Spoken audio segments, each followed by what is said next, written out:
Hello and welcome to the module Introduction to QA. Here we're going to be talking about what QA actually is, what does it mean, and why is it important. So when we're talking about testing, it's important to mention that testing methodology is more or less the same, or at least very similar across all software. So regardless if the software is going to be used, for example, in airplanes or in medical devices, or we're talking about mobile apps or games, it's the methodology is going to be similar and we will follow more or less the same basic rules. But of course, every industry is also significantly different and has its own unique processes and ways of working. For example, when we talk about medical industry or we talk about software which goes into airlines or defense industry, we consider this software to be life critical. So if something doesn't work properly, it can cause loss of human life. And we had cases that software was malfunctioning on the planes or in a defense mechanisms that cause significant loss of human life. So usually how testing is done for this type of software, it's way more meticulous and it has to follow more strict processes. While of course when you're testing games and apps, if they don't work properly, they cause inconvenience. They will cause loss of money, but they will not necessarily affect human life. And when you talk about QA and testing in games, there is no one golden rule or process that will be the same for all the games or for all the platforms.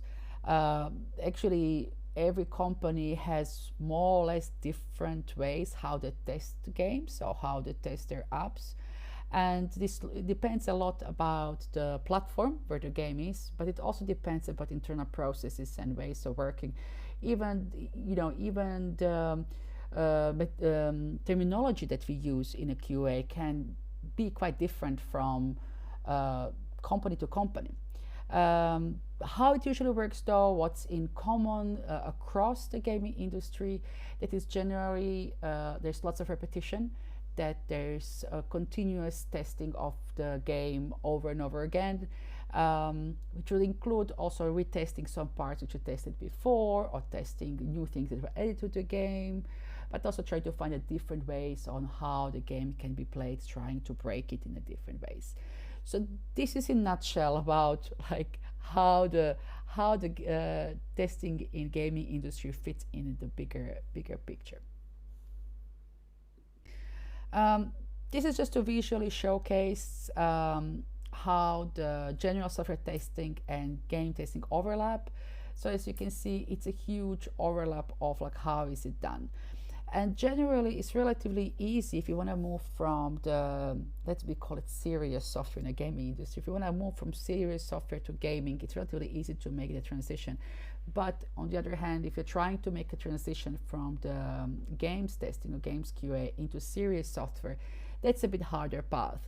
It's still not clear really why, but because the methodology and ways of working are fairly similar. But unfortunately, that's just the way it is at the moment when we talk about the QA as a discipline. But we're talking a lot about QA, so what actually is QA? What does it mean? QA stands for quality assurance, and it's the same as testing. These words are interchangeable, they mean absolutely the same. And it's a process where we verify does the product meet required specification and customer expectation, and that's the same definition across any industry. There are many ways how to do the quality assurance, and the ways how we do it, it's called methodology. What QA finds is bugs. These are the mistakes in the code or problems with the performance or software not meeting customer expectations. So output would be a bug. Don't ask me why we call it a bug. It's a bug.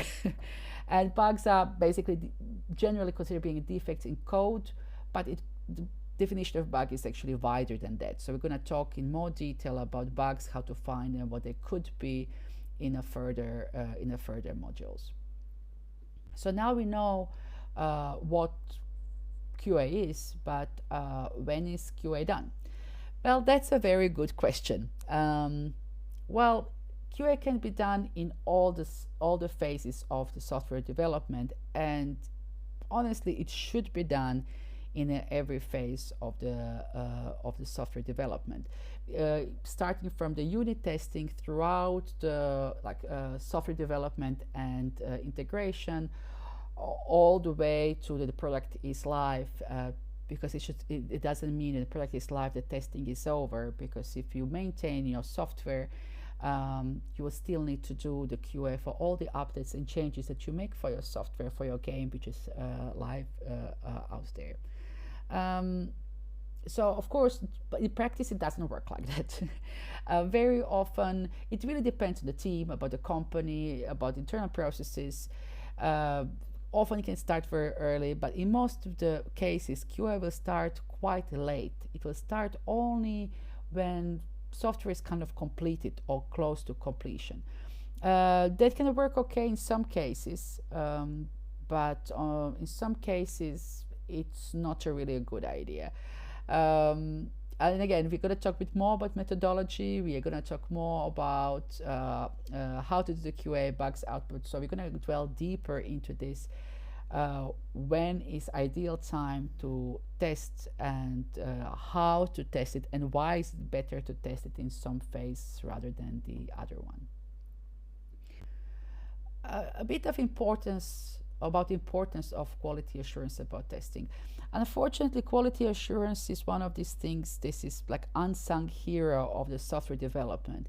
If everything goes smoothly and there's no problems with the software, QA would rarely get any recognition. It usually goes to the developers. But of course, if something doesn't work or it's seriously broken, then QA is suddenly the center of attention. And it's not always the QA's fault when things are not working. But again, we're going to talk about this a bit later. But there's some examples here about importance of QA. This is the one from probably one of the biggest catches, QA catches in the history of humankind, when the Soviet nuclear early warning system malfunctioned in the 80s, and they reported that US had launched an attack on Soviet Union. Luckily, Stanislav Petrov, who was on duty that night, had a feeling that the alarm might be false, and didn't raise the alarm. And luckily we're all here today just talking about this as a big mistake. But consequences of this could be much worse. There is another big bug, for example, with AT&T in the 90s, when they did the update of the network, and basically the update didn't go as planned, and nobody could make any long distance calls for some time. So it was quite a big disaster, lots of unhappy customers, and it took quite a while to reinstall the old version and to get millions of customers back online. Then bug, very well known, a bug from the gaming world, when the World of Warcraft actually managed to create a literal computer virus in 2005, which took lots of virtual death in the game. So it wasn't so problematic, but it caused lots of problems for the gamers, and of course it caused lots of problems for Blizzard Entertainment, the developer, to actually fix it. Next example talks about, it's actually a sad one because it caused a loss of human life, that 28 people died. It was also in the 90s when the Patriot missile system failed to track a Scud missile that was going towards American barracks during the Gulf War. Software had a slight delay in tracking, and that caused that Iraqi missile actually managed to explode and killed 28 people, and more than 100 people were injured. So these are some of the more extreme examples of how bug in the software can actually cause lots of damage in human life, in inconveniences, or as I've been talking about games, kind of ruining your game at least for a while. So okay, now we know it's important. Now we know what it is. So how is it done? So of course we will go through this in more detail throughout the whole of this course.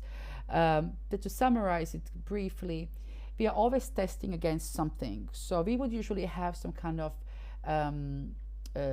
way to compare what is desired outcome. Sometimes it's obvious, but very often it's not that clear. So we are always testing against some kind of desired results which would be documented. Then we also use test oracle, which is a set of information that helps us decide if the outcome was successful or not. QA is very often done by following predetermined procedures, specific steps, and we call this test cases. We'll talk about test cases in depth later in the course. There's a specific module just covering the test cases, how to make them, how to use them, and are they needed or not. And of course, we sometimes need to repeat those steps, the test cases, several times, and we call this reproduction rate. So this is some of the basic terminology that we're going to use throughout this course. So, okay, what kind of things that we find during the testing? As we mentioned earlier, the most obvious thing is finding errors in the code. But QA will also find flaws or discrepancies in the software design, where we just realize that certain things don't necessarily follow the logical flow. QA will find out there are some missing functions, there are missing features, or there are missing particular elements in the software. QA will also find legal and cultural issues. That's, for example, there is a possibly a copyright issue, or something is in the game that would be offensive or can be considered offensive to the specific culture or particular groups of players.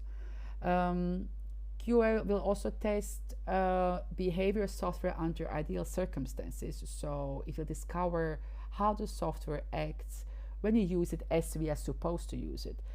But it will also discover problems with when we test software under stress, because most of the time players don't really play the game as we intended. They play it in their own way. QA will also discover overall quality of software performance. That means, is there any lag? What's the frame rate? Does it take a long time to log into software? Things like that. Then there is something that's a little bit elusive term, but we call it production quality. And in gaming industry, it's a bit hard to pinpoint because you will have to play games to kind of get a feeling for it. This is just how the feeling of how polished the game is. So sometimes you will not have any major flaws in the game, but it just won't feel right. It's going to have lots of small mistakes. It's going to have UI that doesn't feel comfortable, or it's confusing. It's going to have graphical quality which is going to feel like not really on par with the other games in the genre. There will be small glitches and the game will just doesn't feel polished or professionally made.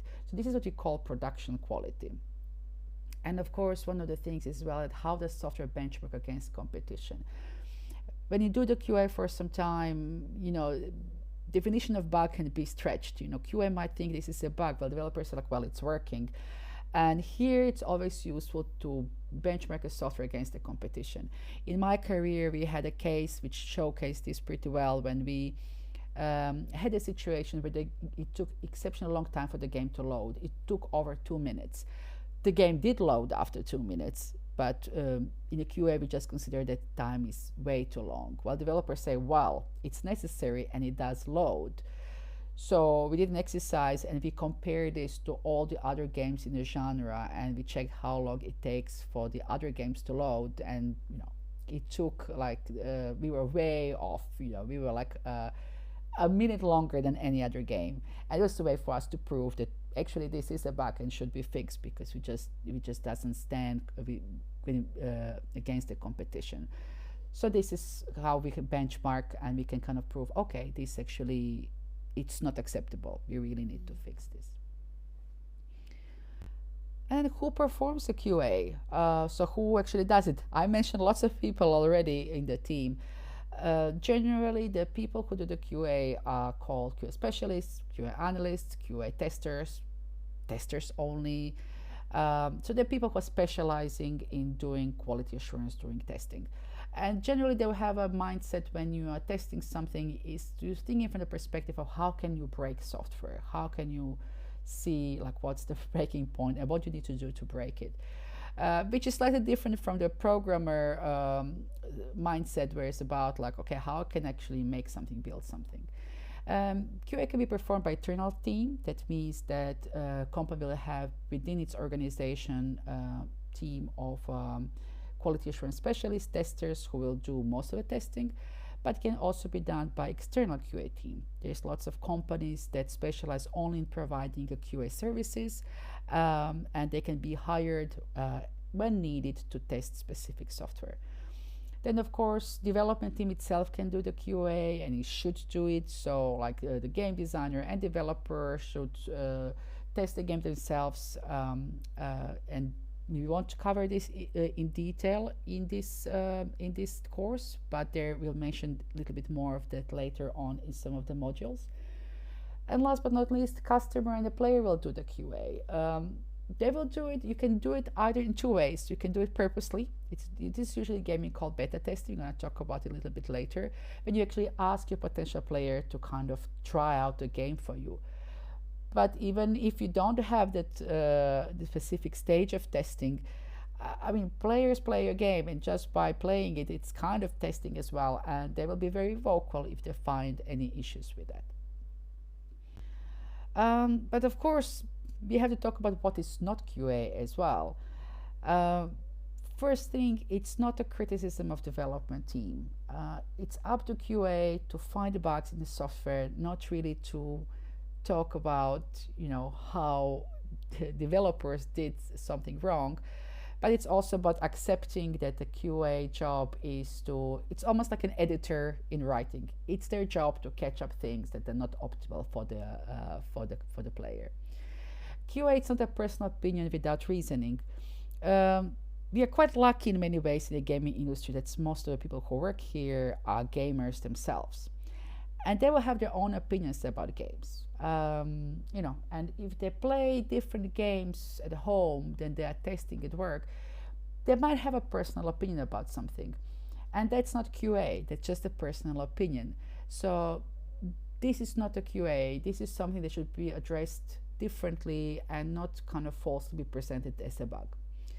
QA is definitely not an enemy of the team or a product. Quite the contrary, it's their biggest ally, because there's somebody actually who catches up, you know, all the bad things that could happen on time. QA is not a substitute for unity testing. Unity testing, it's a responsibility of the coders themselves, and if it's done properly, it saves up lots of effort and lots of work and lots of headache for the QA and for the whole team later, but we're going to talk about it in the later modules. But it's also, QA is not self-serving.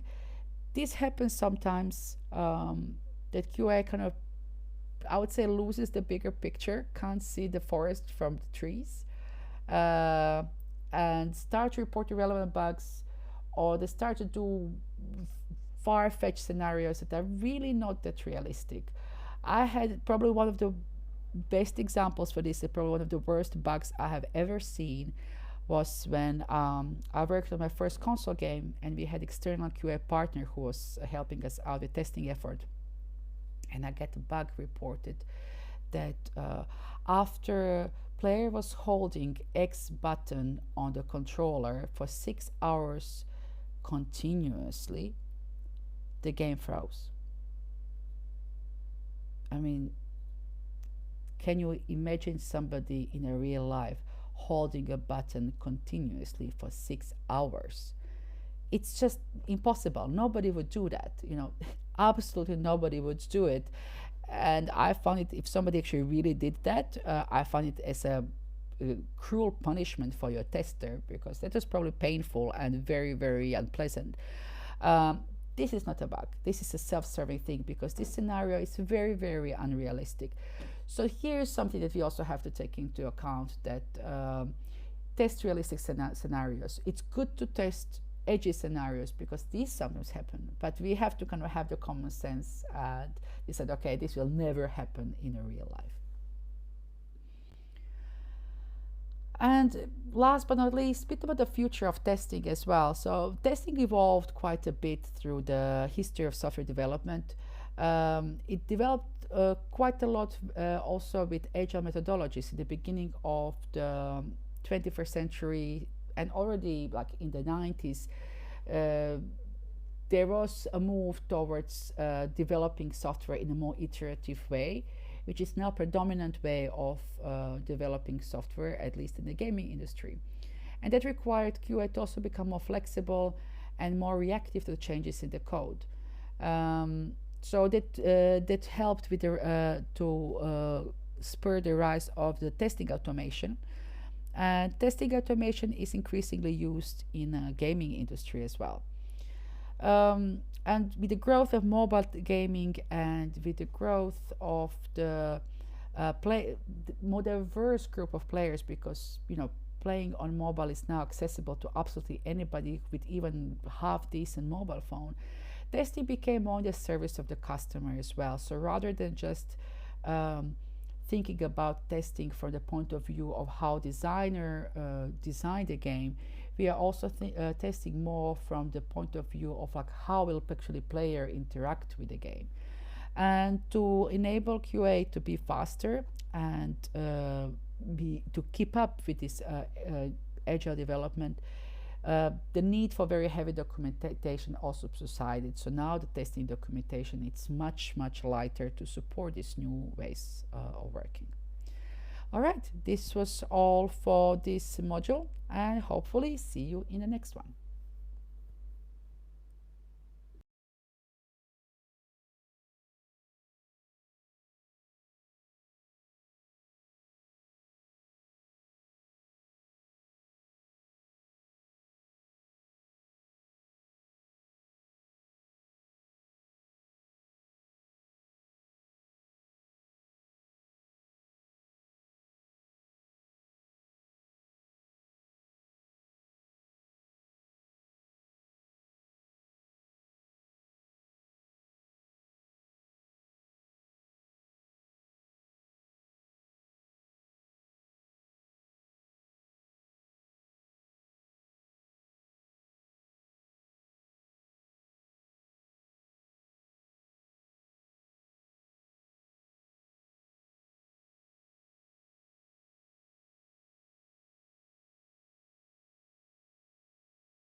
Hello, and welcome to the module Games QA Basics. So here we're gonna start our journey into actual games QA and talk a bit about, in general, how it works and what do we do. Of course, first thing, this is about software tester, but it does apply to the games tester as well. There's lots of different perception of what the testing job is. I would say this is not necessarily that accurate because in the gaming industry nobody is wearing these clothes, especially in the QA. It's very casual. We wear hoodies and t-shirts, but yeah, it's this kind of a job. So what do we test in games? This is by all means not all-inclusive list. I mean, we could, if I would list everything, it's probably going to be like 50 pages of different items. I would just try to group them into things that might make sense. So first thing is evaluation of game rules. So every game has some kind of set of rules, logic behind it, how it works, how it should behave, and testers make sure that these game rules work as intended. We test user interface and also UX as well. It's not only that we test for the visual issues with it, but we also test to make sure that it flows and it flows as it should. F2E, it's a first-time user experience, or it could be also called tutorial. It's more or less similar. It's not exactly the same, but it's a similar thing. So we are testing this first player experience when they download and play the game for the first time. Overall performance of the game. So does it run properly? Does it crash? Does it have any lag? Things like that. Is it fully compatible with the operating system and the platform that where we are publishing the game? We also look at the visuals. Do the visuals look as they should? Are there any discrepancies, something displayed wrong, or there's something missing? Game logic, does it work according to the logic that it should be in the game? Consistency, that's one of the things that sometimes happens, especially if you have a bigger game or if the game has been done by different teams, that certain things might behave differently in different parts of the game, or certain names of the items or characters might be misspelled or even used in different contexts. So we make sure that everything has its consistency, from visual consistency to the text consistency to the behavioral consistency in the game. Any type of purchasing in your game. These days also there's lots of SDKs that we put in a game, so it's not only the pure game. We put analytics inside, we put ads inside, and we make sure that they also work as they should and they don't interrupt the overall gameplay. Any social interactions in the game, multiplayer of any kind, being able to play in some kind of clan or having leaderboards, or visiting your other player, your friend in the game's base, anything like that. Fun factor. Now this is one of these elusive things, because games are supposed to be fun. It's entertainment.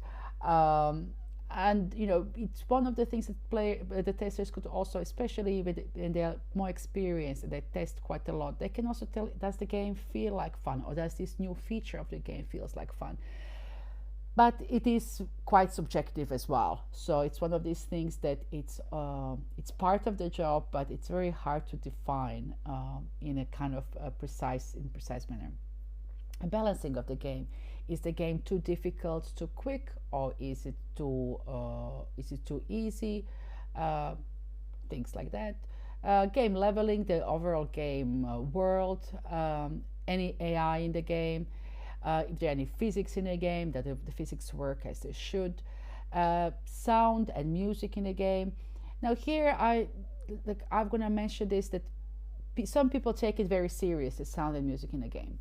And in some games it's really important, especially when you talk about the console games, where when you play the console games, they are really immersive, so that the whole experience is immersive.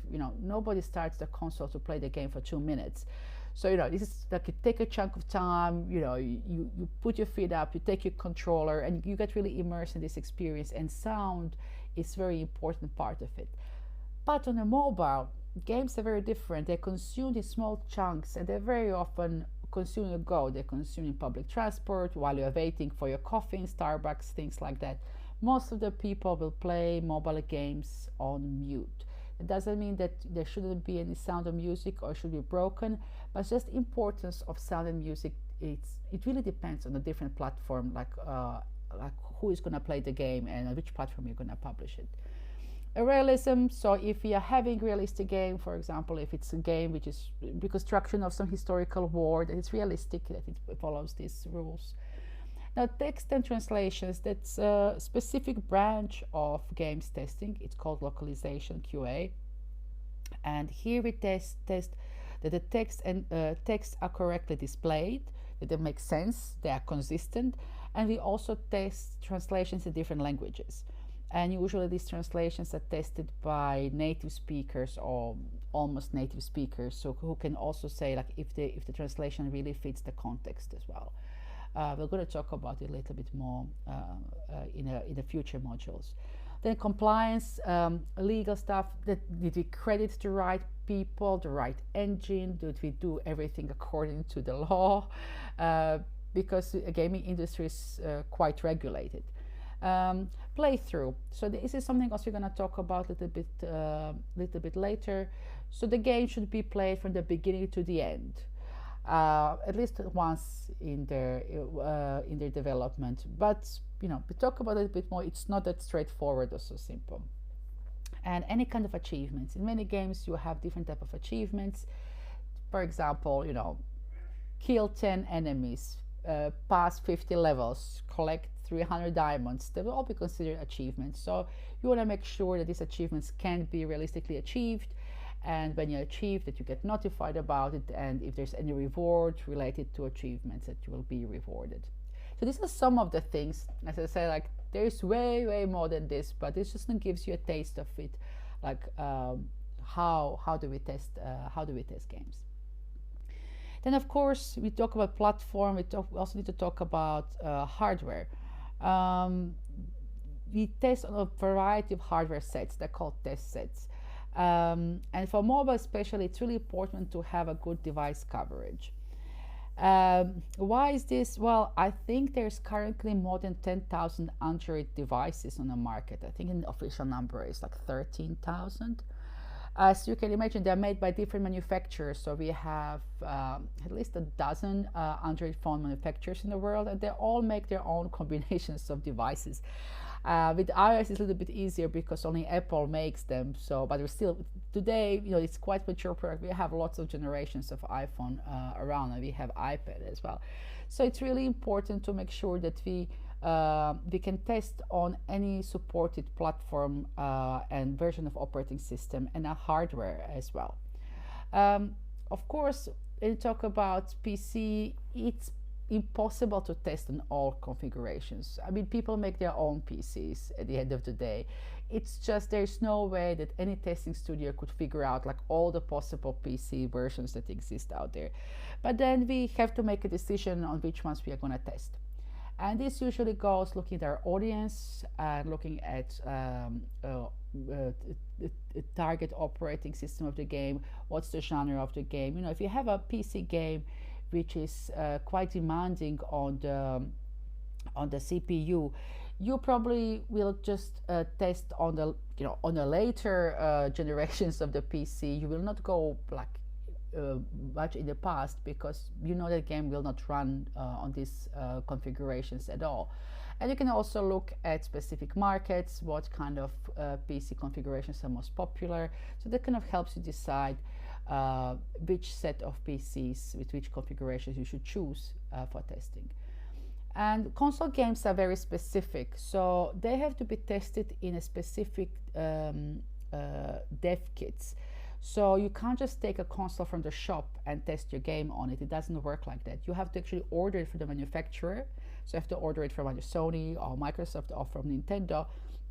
And you need to have a specific developer license with them. You have to order them, you have to wait for some time to get them, and they're quite costly as well. So this is consoles a little bit the world of their own when it comes to that. And now, okay, so we learned a little bit about how it goes and how the testing works. So what were the most important things to test? Well, there is no correct or ultimate answer for this question. It actually depends also when are you testing as well. You generally want to find the most complex bugs, the most serious bugs as early as possible. Why? The reason for that is that usually these bugs are quite difficult to fix. They would require lots of time, lots of effort. You might have to even, change the architecture a little bit to be able to fix this properly. And if you're doing that all quite late in development, it's going to become very stressful, and it's going to take lots of time from the whole team. So the earlier you do it, the better. The earlier you find these issues, the better. Also, you need to look at the game itself. Whom is it aimed at? All games have some kind of target audience that whom you see as your target player, and you do really want to kind of put yourself in the player's shoes and think about how would the player interact with this game. So to kind of test the parts of the game, or test the game in a way that would be as close as possible to the way the players will interact with it. Then, of course, are you testing a PC game? Are you testing a mobile game? Is the game premium? Is it free to play? all of these things will affect your priorities and when to do what. So you're going to talk about it more in the future modules.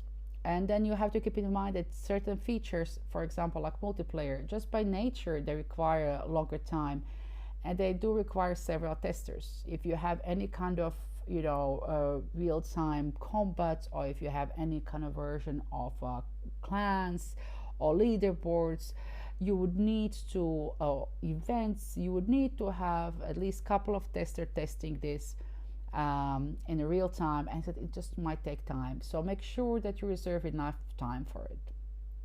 And then when you talk about platform requirements a lot, there's a separate module when we're going to talk only about the platforms. They could be very, very important, like especially when you talk about consoles here, they are incredibly important, but then they could be quite irrelevant. If you talk about making games for PC, there are almost no rules, or let's say the rules are really basic. And then we have a mobile, which is somewhere in the middle. So it really depends. But we'll talk about it more in length later. So, okay, now we know everything. We have our test set, we have our devices, we know what to focus on, we have our schedule. So how to set up testing? You should always test the game on a test environment that copies the production environment as close as possible. So that means that you would want to have some kind of environment where you'll be able to, like we call it sandbox, where you can access all areas of the game, and you can also do, for example, purchases simulation as well. You don't have to use real money, but you should be able to kind of go through the purchasing flow as well.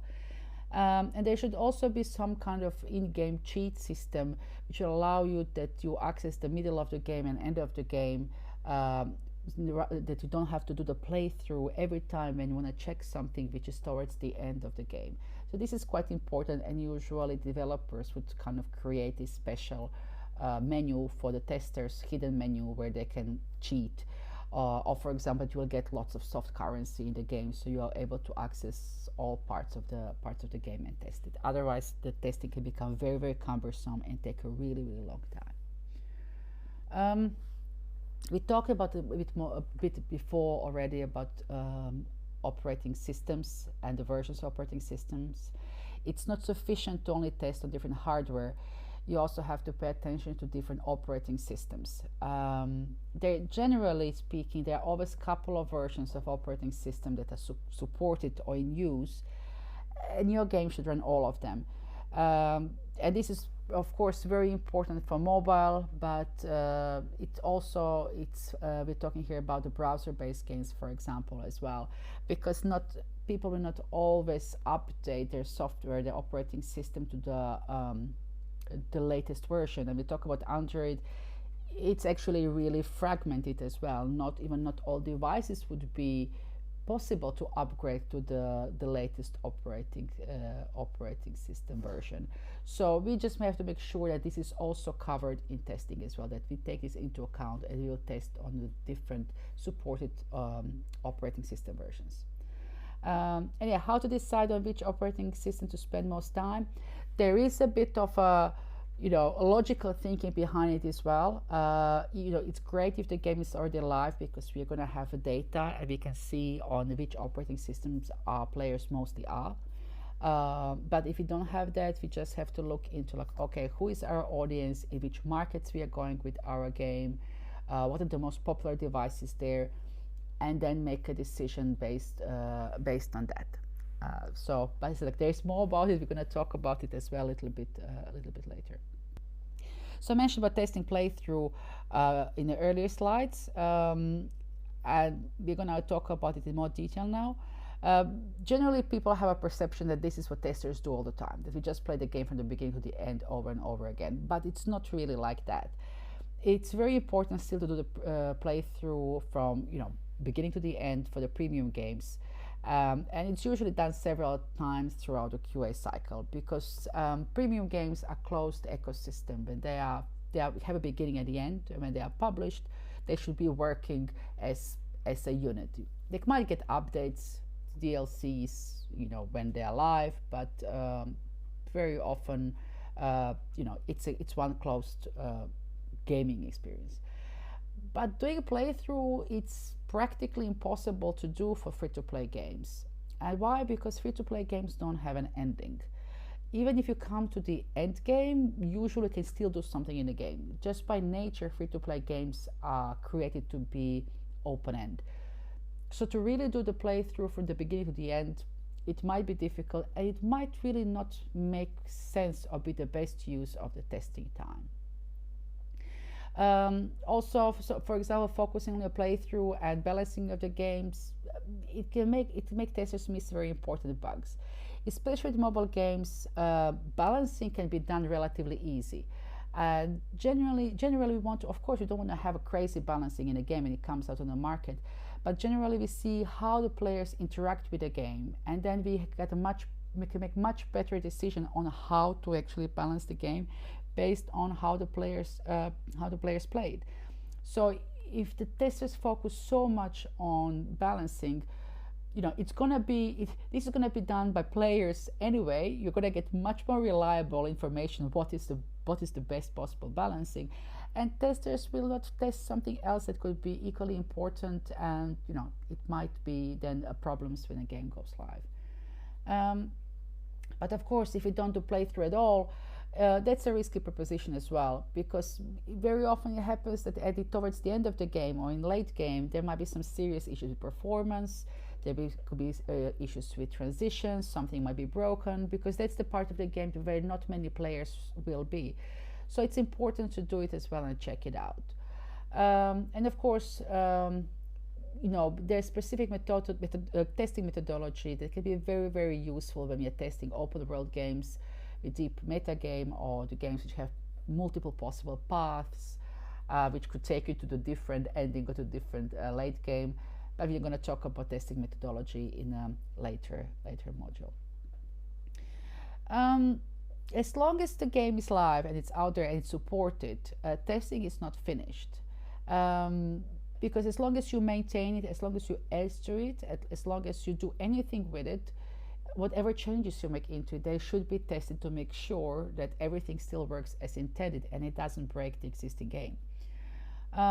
When it comes to bugs, they might not all be fixed, and this is, I would say, it's a little bit of an ambitious goal to try to fix all the bugs, but all the bugs should be addressed before going live. So we have to decide what are we doing with them. Are they going to be fixed before we're going live? Are they going to be fixed in the next update or next 2 updates? They will be fixed maybe eventually, or we're just going to ignore them for the time being.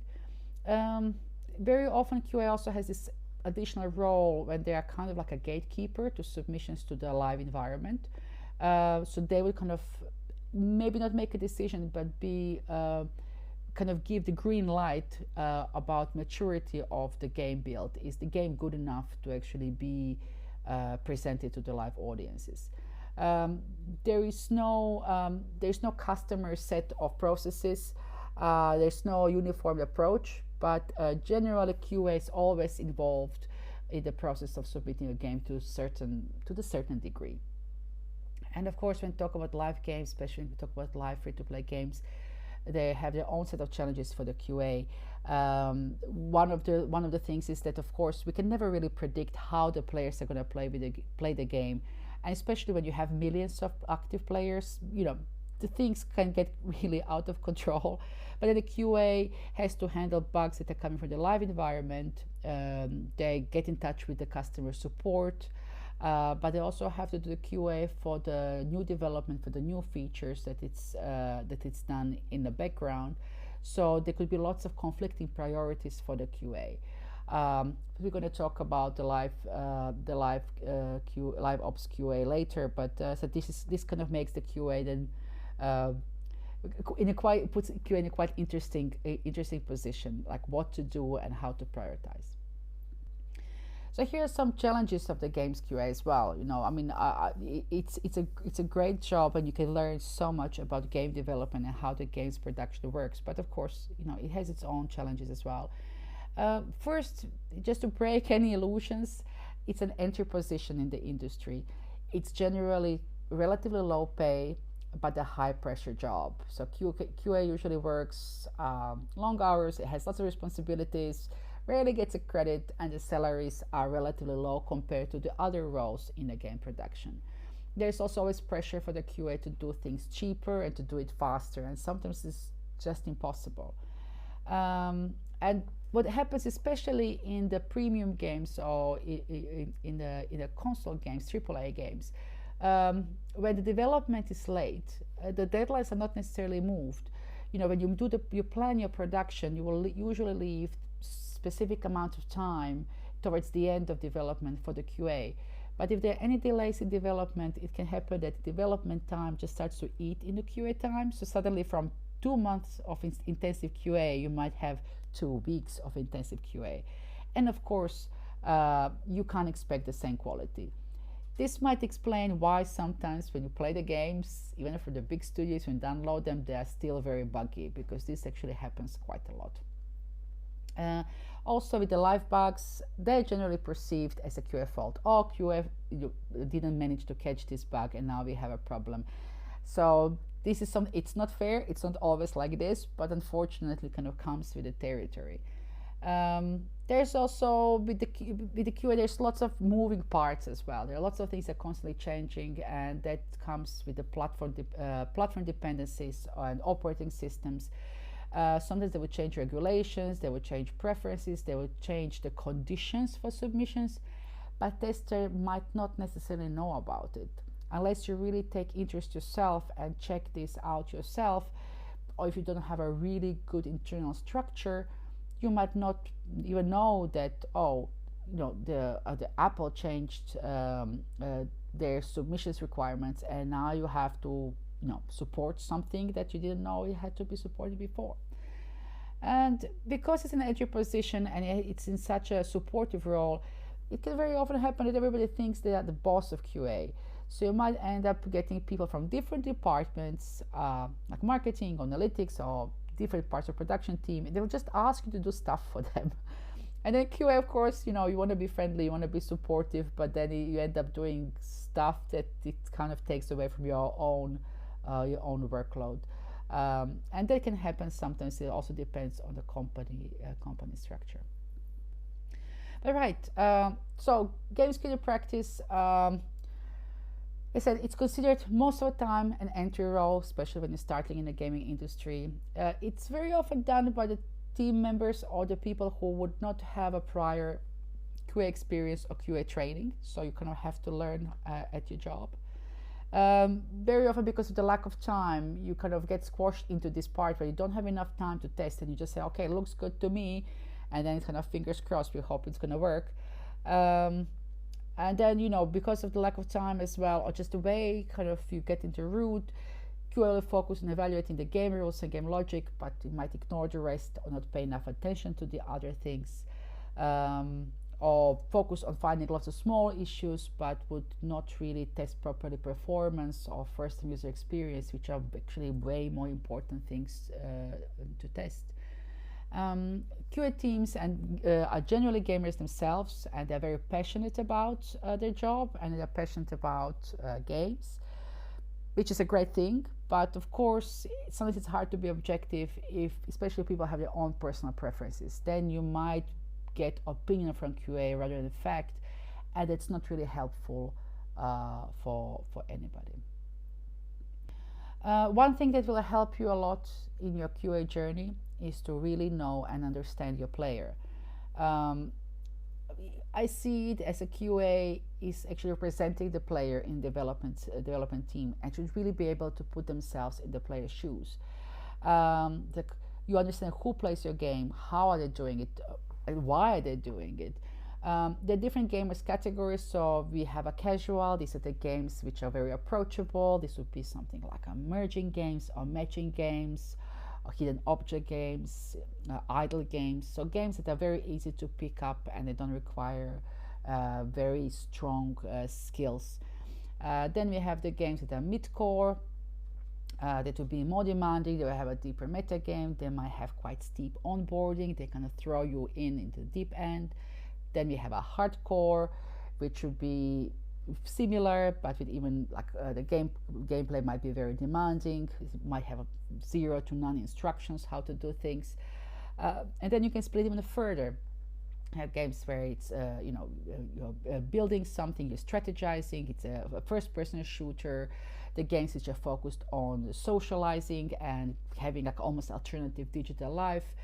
Single-player games, games about collecting. So we can go into lots of split in how people play games and how the game genres are split. And you should really understand like who plays your game and how they interact with these different features of your game. One thing that really helps with that is to try to get a persona, player persona, and that will kind of give you, let's call it a real person. Will create a real person who would be average player of the game, because then it's much easier to imagine yourself in the shoes of that person. So, for example, you would say, okay, the average gamer is in his 30s, it's a man, has a family, he works, in IT industry, and he plays for relief, something like that. And when you talk about, you will give him a name. You can call him like Jim Doe, not to be John, it's Jim Doe. So of course, when you give him a name and you give him a job and family, this person becomes real. So it's much easier to put yourself in this person's perspective. And for the end of this module, a couple of tips for the effective games QA. I would say that one of the most important things is to have a good communication with the rest of your team. You really have to be able to communicate in a written form, but also verbally as well. Of course, these days, most of the QA is done outsourced, so it's going to be through emails and chats. But if you're working in a team, in the office together with a team, you need to have, let's call it people skill as well, because sometimes just walking to your colleague and talk about something, it might resolve issue much faster. We talked about prioritization before, and it's probably the most valuable QA asset, because you will be very often bombarded with the conflicting priorities with different things, and you should be able to decide what takes priority here. Of course, you can always go to your supervisor, say, hey, I have all of this on my plate, I can't do it. What do you say? What should be the most important thing?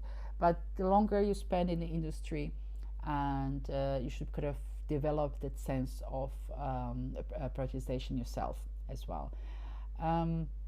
Which brings to another thing as well, that you really need to speak up on time. If you think there are some product constraints or there are time constraints, they are way too tight for you to do your job properly, please speak up. This might not change anything. You might still have the same tools and same timeline, but you did notify your manager and you notify the rest of your team that it's not possible to do your job efficiently with the tools you've been given. It's not your problem anymore. Then it becomes problem of your manager and your team, but you pointed it out that, with what you've been given, it's not possible to do the optimal job. So I would always say, please speak up on time, that, if you really see like, okay, we can't do multiplayer testing in one day. This is what we can do. And the rest is up to the team to decide. Will they give you more time? They will give you more testers, or they're okay with what you said. But in that way, you made your point clear. One of the things is also, this is a very fast-paced industry. Things change all the time. Trends change, methodology change, technologies change. We always have something new. Keep up with the trends. Don't expect somebody to kind of tell you, oh, this changed. Be curious. Snoop around, read blogs, play games yourself. Just be informed about what's trending, what's happening, because it's going to help you tremendously in your job. If you get any opportunity, try to attend QA conferences as well, or even find a mentor, somebody who is senior, who's been doing it before, doing it for a long time, who can really help you out with the more demanding tasks. And the last thing I'm going to say, which is quite important, if you get a chance, teach others on QA. What is it, how it works, and how to do it at least in a basic way. Then your team is going to be able to help you much better in a crunch situation, and also understand more about your work and the limitations of the QA. Because when it becomes really tight with the schedule, everybody wants to help, but they really don't know how to do the QA, and it's the first time they're doing it. You will have more problems managing, the well-wishers than actually doing the job. So the sooner you teach your team about the QA and the QA practices, it's going to pay back tenfold in the future. All right. That's all for this module. Thank you very much, and we'll see you on the next one.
Hello, and welcome to the module Types of QA.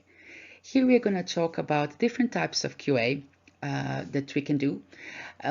There is no official unified definition of different types of QA, but you will hear these expressions and you in your QA work, and it's just for you to understand what do they mean and how are they classified. So let's begin. So which types of QA we have? They're generally separated by the stage when they are done. So in which stage you do the QA, who is doing it, and what is the testing focus. So here are some of them.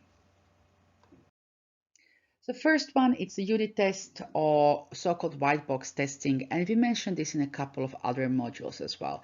We are not going in depth about this because it's not usually done by QA. And this already answers who is executing, who is doing this testing. So this testing is generally done by developers themselves. It's done on a code level, and it's done basically, it's usually like a test review or code review, sorry, not test review, code review. And you know, as a testers, we can probably get some kind of final report, but it's generally done before the game or the feature goes into the QA. Besides doing unit tests, it's also good practice to actually test the code you compiled on the device. This is a practice that sometimes it takes a bit of convincing for the coders to do, because generally when they do the code review or unit testing, it's done on a code level, but then before developers would commit their work, they would also run it on their computer to check it out. Does it work as well? Most of the time. But of course, very often you will see, we talk about it a little bit more in a bugs module, when they would say, it works on my machine. And you know, we are making games for mobile. So it does pay off to try to convince developers to also test whatever they committing on the device as well. No, of course, not every small change can be tested like this because it's going to take a long time, but at least for some major commits. In my experience in one of the jobs that I held, I actually imposed this on my team. I say imposed because it did require some convincing, and coders were not the happiest to do that. Well, at least not all of them. But when we actually implemented, we realized that the bug count dropped for about 20%, that the coders actually managed to catch a significant amount of bugs themselves. And then everybody was a bit happier, and everybody felt a bit more confident about development as well. So this is something that can be done on a top by the coders, developers themselves, on the top of the just traditional unit tests. Now, when we talk about functional testing, this is usually what we mean when we talk about games QA. Most of the time, most of our work in a QA is actually functional testing. And that means that we are verifying the functionality of the game. Is everything really working as it's intended to work? Here we are testing features, we are testing interactions of the game, we are testing stability, we are testing multiplayer, we are testing progression, we are testing settings. It's the major part of the QA. This is the main job of the QA team, and it usually takes the longest time, especially if you want to test all the functions of the game from the beginning to the perceived end. So of course it's a huge area, and sometimes players would even specialize or just naturally be slightly better in testing different parts of functionality. For example, there are testers which are really good in progression. They can pass through the difficult levels in the easiest way. Also, some players which are much better in multiplayer, or there's some players which are better at battling. There are some players, testers, which are better at building, depending on the type of your game. So if you have a bigger testing team, very often you will see this like slight specialization where people kind of start to prefer or go towards testing particular parts of the game because they just kind of naturally inclined or prefer to do it, or they are maybe faster in doing this. I will not say better, because faster is not necessarily better, but sometimes we need things to be done faster because the QA time is generally limited. So this is what functional testing, the biggest part of what we do. And functional testing really, when people just say games QA, this is what they usually mean if they don't particularly specify anything else. Then we have a beta testing, which might be a bit confusing term. It's because it means different things when we are testing serious software and we are testing games. So with games, it means that we are giving access to the limited amount of players to the game that it's not completely finished. Sometimes we would give it to the wider amount of players. That's called open beta, where it's kind of okay. It's pretty available, and you have a closed beta where it's really limited. And beta testing is done by the actual players themselves, or representatives of the end users. Generally, we're talking about the players here. And in beta testing, we verify not only that the games work as intended, that the functions work, but also how the players interact with it. What's their feedback?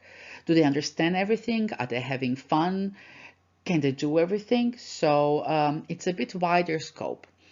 And as I already mentioned, it could be closed or it could be open. Closed is much more limited, but open is wider and open to all players that are using a particular platform in a particular market.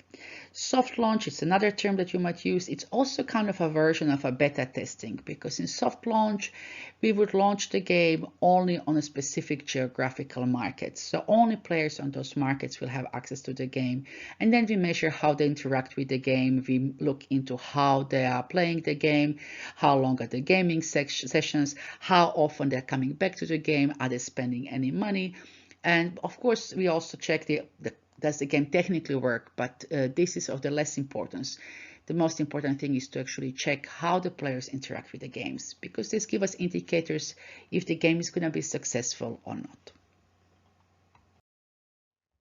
Then there is regression. So regression is kind of, in the meaning of the word, means going back to something. Regression is a term that we use when we verify that the claimed bug fix is actually fixed. Because every time when the developer says the bug is fixed, we should go back to the game and check if it's really fixed as it should be. Because sometimes the fix doesn't really work. But another problem can happen that when you fix one thing, it can break something else. This is especially a case in a more complex bugs, more complex problems, that you fix one part, but then something else is affected and it goes wrong. So it's really important not to only verify just that bug fix, but the whole area where the bug was, especially if we're talking about more complex bugs. So how it works, developer claims the bug is fixed and passed on to tester, and then tester does the regression testing and verifies that the bug is fixed and that it didn't break anything else. And really important to remember here, you have to test the bug under same preconditions as when it was found. So this is not a time to be creative, but it's time to really do the exact back steps, how you did it before, and test it in the same environment as well. Then there's testing which is called stress testing, which means actually it's quite self-explanatory. It means that we put the games under extra stress. So we give it a bit of a shock. Some examples of that are, for example, if you're testing for the consoles, if you have a controller that you do the button bashing, something equal to that on mobile would be when you do the fast tapping on the different parts of the screen. If you are running several heavy apps or games in the same time in the background, and it generally means doing multiple things fast or in extreme quantities. This is often automated if you have possibility to automate. And it's not only done to find bugs, because here, if you do it too much, of course, the game is going to break or start to behave weird. But this testing is also done that we see what is the performance boundary. So when the game starts to behave bad, or like how when it starts to slow down, or when it starts to choke, or when it starts to crash. Stress testing is also done, for example, and it's very important when you do it for the backend, when you want to stress the player load on our game. So here, but this is generally done also by developers or automation testers, and here is where we simulate huge number of players playing the game in the same time, or we simulate when that there's a lot of players suddenly in a short period of time coming to play the game, and then we see how the game behaves when it's overloaded, when it's played by lots of people in the same time, and we see what does the performance suffer, does the game hold on. And it's really important part of testing, making sure that the game is stable even if it's under heavy stress, or at least that we know where is the boundary when it starts to break. I mentioned briefly automation testing in the previous slide and a couple of times before. So what does this actually mean? Automation testing here, it's performed by the automated tests, so it doesn't have a human interaction. It run automatically. But of course, these tests have to be created by a human, by a testing engineer, and they also have to be maintained. So every time when you change something in your game, you also have to update your automation tests as well. They are very useful for repetitive tasks that don't change much even between the builds. And as a tester, you should not be afraid of automation testing. Very often I encounter people who dislike it, or they don't want it done because they're afraid for their jobs. They think they're going to be replaced. They can never really fully replace human testing and human eye and human feel for things, but they're here to make things easier. They're here to do the quantity. They're here to emulate stress. They're here to do things that are very, very repetitive and actually quite exhausting for human to do. Automation testing is generally quite expensive to start. It takes quite a bit of time to set it up. You need to have an engineer. It takes a bit of time and effort. It takes expert workforce. But if it's built to be robust enough, it actually pays off in the long term. Another term that we mentioned before and spoke briefly before is compliance testing. And here we test to verify if the game is going to pass platform requirements. We talk about platforms in a separate module, so we really went a little bit more in depth about it there. Compliance testing is really demanding for the consoles. It's quite strict. It has a very strict rules. But for the other platform, it's much looser. For example, it's almost non-existent for the PC. It is important for mobile, especially if our game we're trying to get featured by the Google Play or by the App Store, or if we are spending lots of marketing money. So it's important to do that because we don't really want to have any delays or problems with submissions. One thing to keep in mind that compliance requirements are often changed and they're not necessarily straightforward. So you always have to keep an eye on them. They will change, and this is up to you as a QA to keep yourself updated and follow what the platforms are doing. And this is considered demanding testing, especially as I said, like for the consoles, And in the bigger companies, there are specialized teams and specialized testers who are just doing that. Also, we mentioned this before, BAT or basic acceptance testing. This is generally a small set of test cases that can verify the major functions in the game that they are working. So they would usually take, here there's no set rules, but usually this takes something between half an hour and 2 hours, depending on your game, depending on the software, depending on like other factors. But it's really kind of to see does this basic functionality of the game works. It's also sometimes used another expression called smoke test. Here we check, for example, things: does the game load? Does it run? Can we play through tutorial? Does it work? It can also be called acceptance testing. That is even smaller part usually. And it's generally done to verify if the build is ready for more in-depth testing. So can we pass it on to be tested by the bigger team, or can you go to another phase of testing which is more detailed? And of course, in rush times, this can be used as a minimum set of requirements for the game to need to pass. If you have time to do nothing else, do the BAT. And this is always done by testers, so it's done by the testing team. And I also want to put here a disclaimer: I've seen basic acceptance tests, but being done differently. I've seen the BAT test cases which take 2 to 3 days to finish. And as I said, with the QA, nothing is really written in stone. So it's supposed to mean this, but as I said, out there in the real world, you might find very different versions, that you might find basic acceptance tests which are quite overwhelming and might take days to fill in. So, take this as a good guideline, but don't be surprised if you find something else out there. And then there is a localization testing.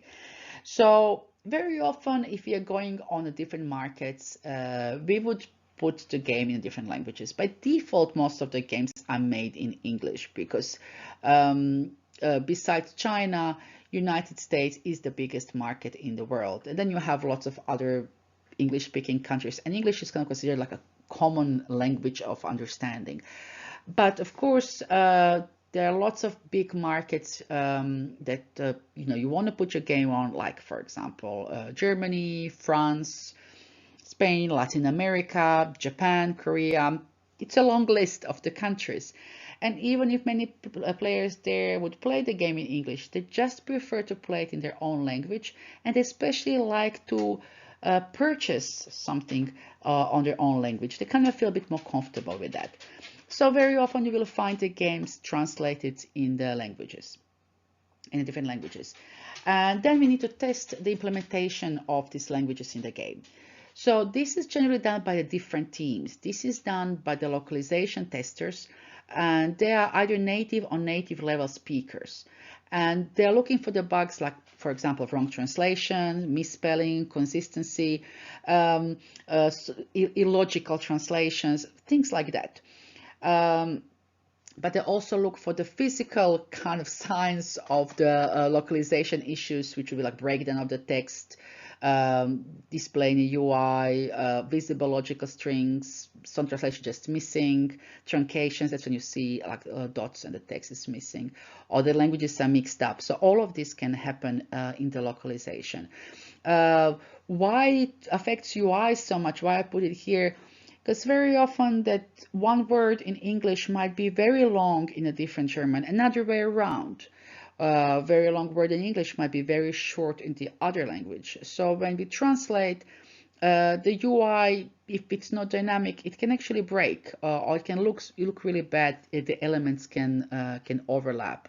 So most of these visual bugs show up in the UI, that the UI is broken. But also when we do the localization testing, sometimes localization testing also discovers some functional issues as well. So in that way it can be useful from that perspective too, but this is not the main focus. The focus here is just to test that implementation of the languages is correct and the display of these languages is correct in the game as well.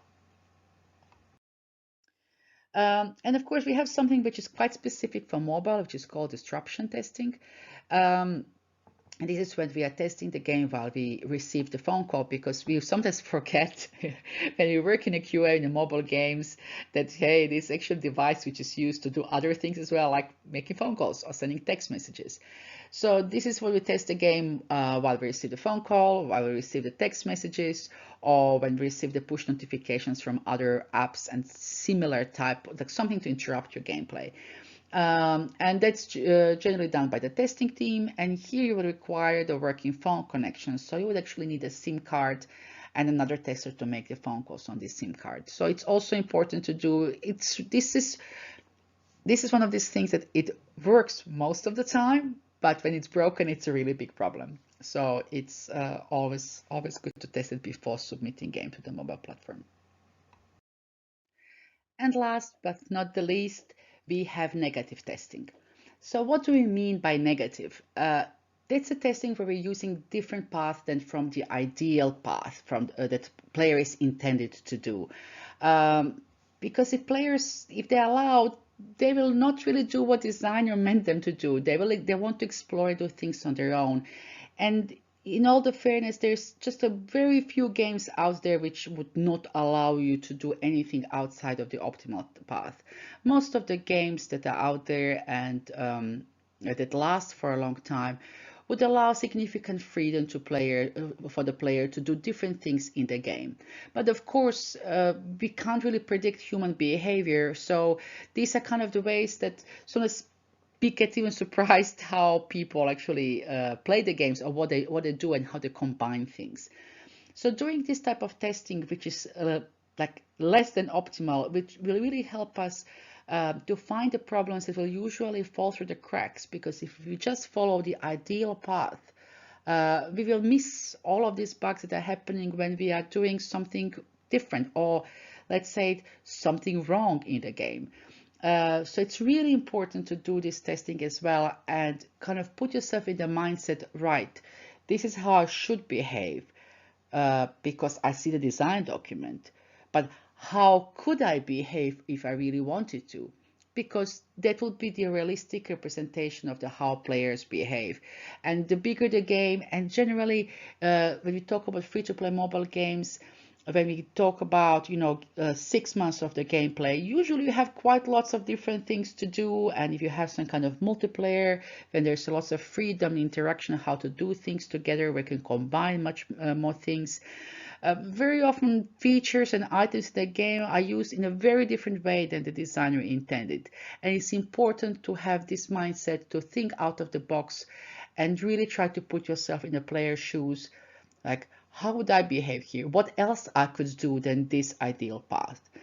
And I said, like, if we don't do this type of testing early on, usually we are in for some nasty surprises when the game is live and when the players start to play it and really take it to their own. All right, so this was all about the types of testing. I hope you found this useful, and I hope you learned something that you can utilize in your work.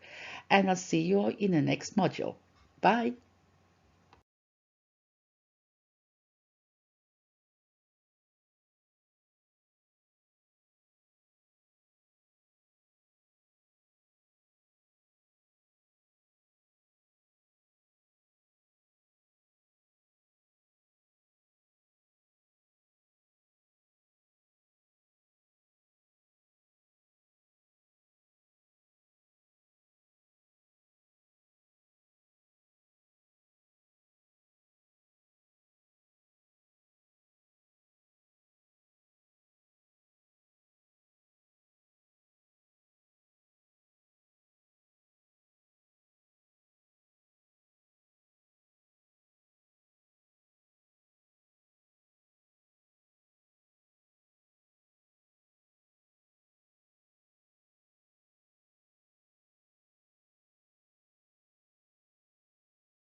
Hello, and welcome to the module test cases.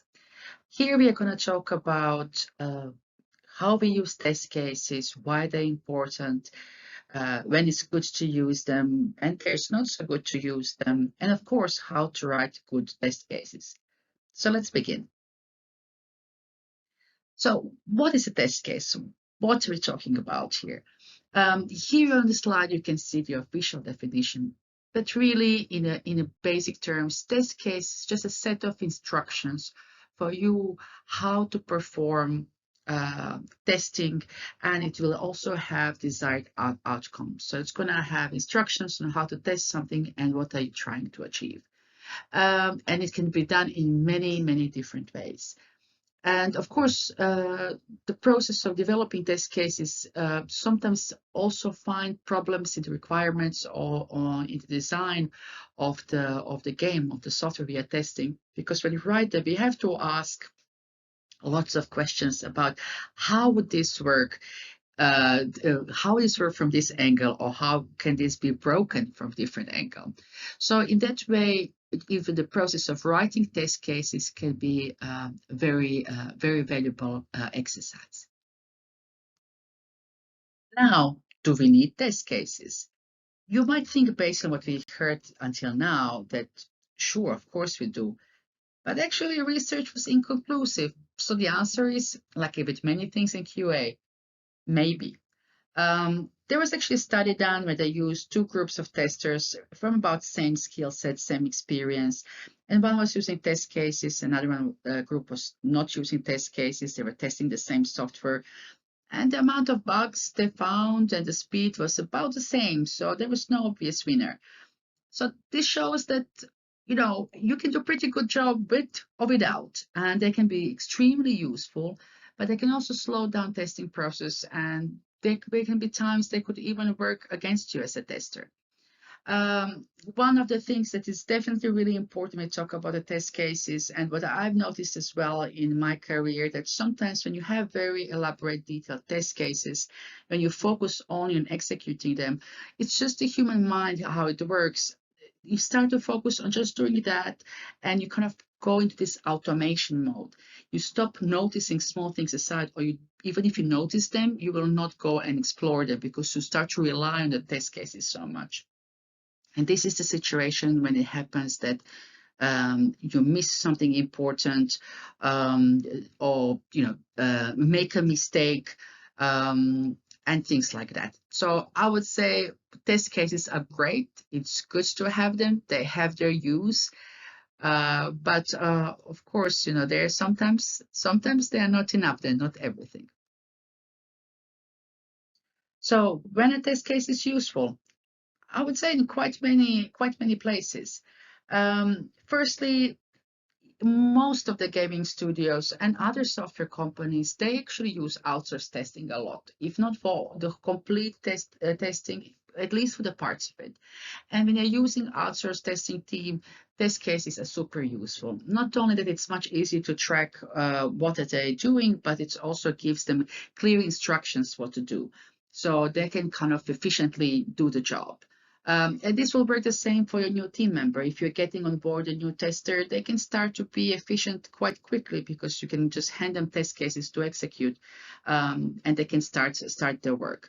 If you don't have a test cases, the onboarding will last much longer. We have to explain much more about the product that's under test and what has been done and what's expected from the person to do. Also, when you repeat the test cases frequently, for example, test cases like basic acceptance testing, these are the tests you will run a lot, and then they become very useful. And they're kind of this safe checklist for the testers to go through, so they are in these situations, they come really, really handy. Of course, it's very easy to measure testing coverage if you have test cases, great for that. They help testers understand all possible permutation. This comes especially handy if you are testing really big, complex game with lots of features, with lots of code dependencies in the game. To guide you through the crunch phase. Now, if you're not familiar with the term crunch phase, it's usually a crunch. There's lots of talk about it in the gaming industry. It's a time when it's generally happening before the launch or before the big update launch, times like that. And it's usually a time when you have to do lots of work in a short period of time. The stakes are high. And then generally you will get on board people to help you out with the testing who are not necessarily working on the project, or they haven't not been working with you on this project until now. They can include outsourced testers, testers from your own organization, but from the different team, from the different game, or people who are actually not even testers, but they are technical enough that they can understand how testing works and they can help you sufficiently. So again, in situations like this, you can just hand them test cases and people can efficiently help you. Of course, it also helps to split the work more efficiently. If everybody has a chunk of test cases, you will know that there won't be too much overlapping, because if you don't have test cases, it might happen that you have two people testing the same thing, but there's another area of your game that might not be tested at all. And of course, for the legacy reasons, people move, they change jobs, they change careers. Your tester might leave. And existing test cases will help any new members coming on board to see, okay, how things were done, what to do, give them an insight into the game, and again, make them efficient from the day one. So now we know when test cases are useful, but what about when they are not useful? Firstly, when it takes longer to maintain them than to execute them. These days, games last for a really long time. If we talk about mobile free-to-play games, they might be lasting for 5, 6, 10 years. The most successful games out there now, they last about 10 years. And AAA games for console and PC takes years to develop, 2 years, 3 years, even more. And as you can imagine, there will probably be quite a lot of test cases created for those games. And it's easy to kind of lose control, that the documentation becomes really heavy, and that you might even have like one person just to maintain those test cases to make them relevant. When it comes to the situation where it takes so much effort to maintain the test cases that it takes more effort than execute them, they are not useful anymore. It's time to consider some other approach to testing. Another way when they are not useful is when they are too restrictive. Again, in my past, I worked on a project where every test case had about 17 to 25, even I remember some test cases with 40 different steps, and they were super restrictive. And of course, when you execute test case like that, it gives you safety that anybody can execute it because it's so detailed, but it will not allow you to follow the lead. If you notice something a little bit wrong, which is just slightly outside of the test case, because it's so restrictive, it won't allow you to follow that. I always like to say that a good tester is like a good detective, but here, you can't really be a good detective because you just have to follow the line. Third time when the test cases are not useful, it's when they're used as the only measure of testers' efficiency. We talk about the same thing being for when bugs are used as the only measure of testers' efficiency, that the test quality of the tester or quality of tester work is judged by the number of bugs they put out. And you said this is not a good thing. Well, let me tell you that it's the same for the test cases. Amount of test cases executed, it's definitely not a good measure of testers' efficiency. Why? Well, some test cases, just by nature, they might take longer to execute.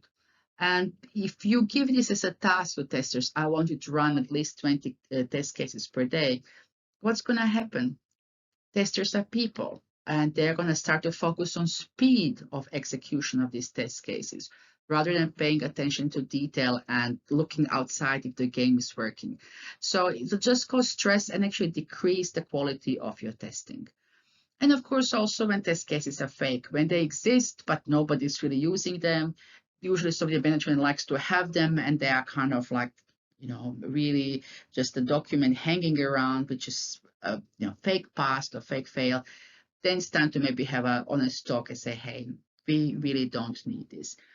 Another time when the test cases are not useful, it's actually when you use them for some time. What do I mean by that? With test cases, we get something called testing fatigue.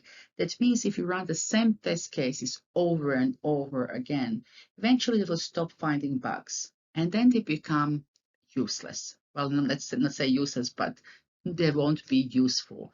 And then it's the time to see, okay, we need to run a different test cases, or we need to change the approach, or we need to do, or we need to update them or do something else. But let's see what options we have. So is there anything else that we can use besides test cases? Well, another option that can be used, there are many options, but one of the options that's often used is test scenario.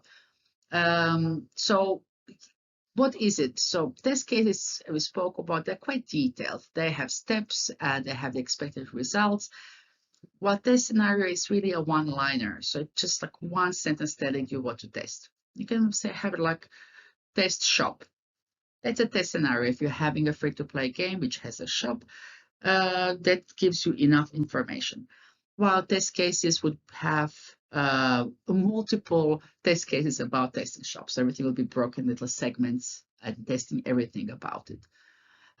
Test cases are about the documenting details, while test scenario is more about thinking and discussing details. Importance for test cases, very important for outsourced testers, great for coverage measure. But test scenarios save a lot of time, especially when you have more experienced team. They can understand the details, they get information from this one-line scenario. Advantage of test cases is that it's very easy to do regression. They are much faster to write and report bugs. Sometimes it's even possible that you're going to use the tools for your, for your test cases repository and your bugs repository that actually linked. So it's enough, for example, to put your test case ID in your bug reporting and then pull in all the steps. So it makes just much more faster. Well, the test scenario, it's a time saver because it's much quicker to create, it's much quicker to maintain. You will get lots of ideas because testers have to use their own head and think about, okay, how are we going to test the shop, from which angle we're going to do it. Let's look into this and that. Let's do these different combinations. So they're very very easy to maintain, but there's no testing fatigue, because with test cases, if you use them over and over, eventually we'll stop finding bugs with them. What's the best benefit of test cases? It's a foolproof test case document, and it's a lifeline for the new tester. So it's really like not only telling tester what to do, but it's kind of documentation of your product as well. But with test scenario, it definitely reduces any complexity and it makes people think rather than just follow commands. And disadvantage for the test cases, they take time. Because it takes some time to create them, it takes time to maintain them, and of course they are money consuming as well. While with the test case scenarios, it's more about team effort. They need more team effort. And if you have a team that it's not experienced, they are brand new on the game, they can be easily misunderstood, or some things can fall through the cracks. Another option that can be used, it's user stories. So user stories are high-level instructions on how software is meant to be used. And they are often used as a source for writing test cases. They are commonly used in agile software development, but they can also be used as a test cases on their own. They're much more easier to maintain because they're used by multiple people in your project, and they're more hands-on. They're quite practical. They actually tell you how users going to interact with some feature or with a part of the feature in your game. They will also give more freedom to the tester to follow the lead. But with the user stories, tester has to have experience. It's really hard to use them if you are not experienced, if you're not experienced on the project, and you will need to have a confidence to execute just based on that. I would also like to mention here pairwise testing. There's a little bit of a tester's humor here. Testers can be funnier than this, let's put it this way. But pairwise testing, it's actually a technique, but it's also a way to explain how you can do very efficient testing without test cases. So let's talk a little bit more about this. But what is it? So pairwise testing, it's intensive testing session, which will last 1, maybe 2 hours, maybe 3, but it's definitely just a block of time. It's not a whole day. It includes 2 testers, hence it's pair. And generally one tester acts as a lead and one is the follower. And one tester is going to be more experienced than the other one. So it's a technique, and 2 people are testing the same feature in the same time, in the same place. Okay, these days, because we are doing this in 2021, you might be remote as well, but the same virtual space, and they're continuously exchanging ideas. So while they're not sitting in silence, but they are talking to each other and describing what they're doing and communicating. This generates lots of ideas, which result in a better testing, and you will get more things covered. They will also get ideas for the rest of your team that they can be implemented later. This, of course, it's not about just putting 2 people in their room and let them figure things out. They would usually have a high-level test plan, which is very often like half a page, basically saying we are going to test this new feature X on these devices by, we are going to focus on this. And so they're testing, they're bouncing ideas of each other, and they're trying different approaches. Kind of idea here is that 2 heads are better than 1, and especially because one of the testers is a bit more senior, it can kind of take off any doubt or insecurity from the more junior tester, while the junior tester might kind of bring the fresh approach and the fresh eyes to the part of the game that you're testing. And of course, during the test session, you're recording what kind of testing tasks you did. That doesn't mean they will write very elaborate documentation, just means, okay, this has been tested, these are the findings, these are the bugs that we found, and this is what we noticed. Sometimes it can be also a recommendation that, hey, we kind of looked into this part, we noticed that something is wrong with this, it requires further testing or it requires more thorough look, something like that.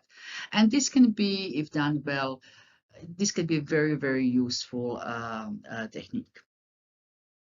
Now, so we talk a lot about the test cases and about test cases. So what is a good test case? Again, depends on who is using them. But generally, there's some good rules of thumb, like what they should have. First one is unique identifiers, so that every test case should be numbered in some way. So they can be quoted, for example. So if you have a list of test cases, they'll be numbered in a simple way, 1, 2, 3, 4, but you can have variations of that, 1A, 1.1, 1.2, where 1 will be, for example, UI, and then you have 2, which will be, I don't know, shop, and 3 level testing, and you can have 3.1, 3.2, things like that. It will have the feature area of the game to which it relates to. So as I just said, like, it will say levels, it will say shop, it will say tutorial, battle arena, something, events, but wherever it's indicating to. It should have a clear instruction. So I can't emphasize this enough. If the testers are struggling to understand the test cases, they become pointless. So rather keep them simple or break them in more steps than making something too complicated or conflicting, because that just doesn't help anybody.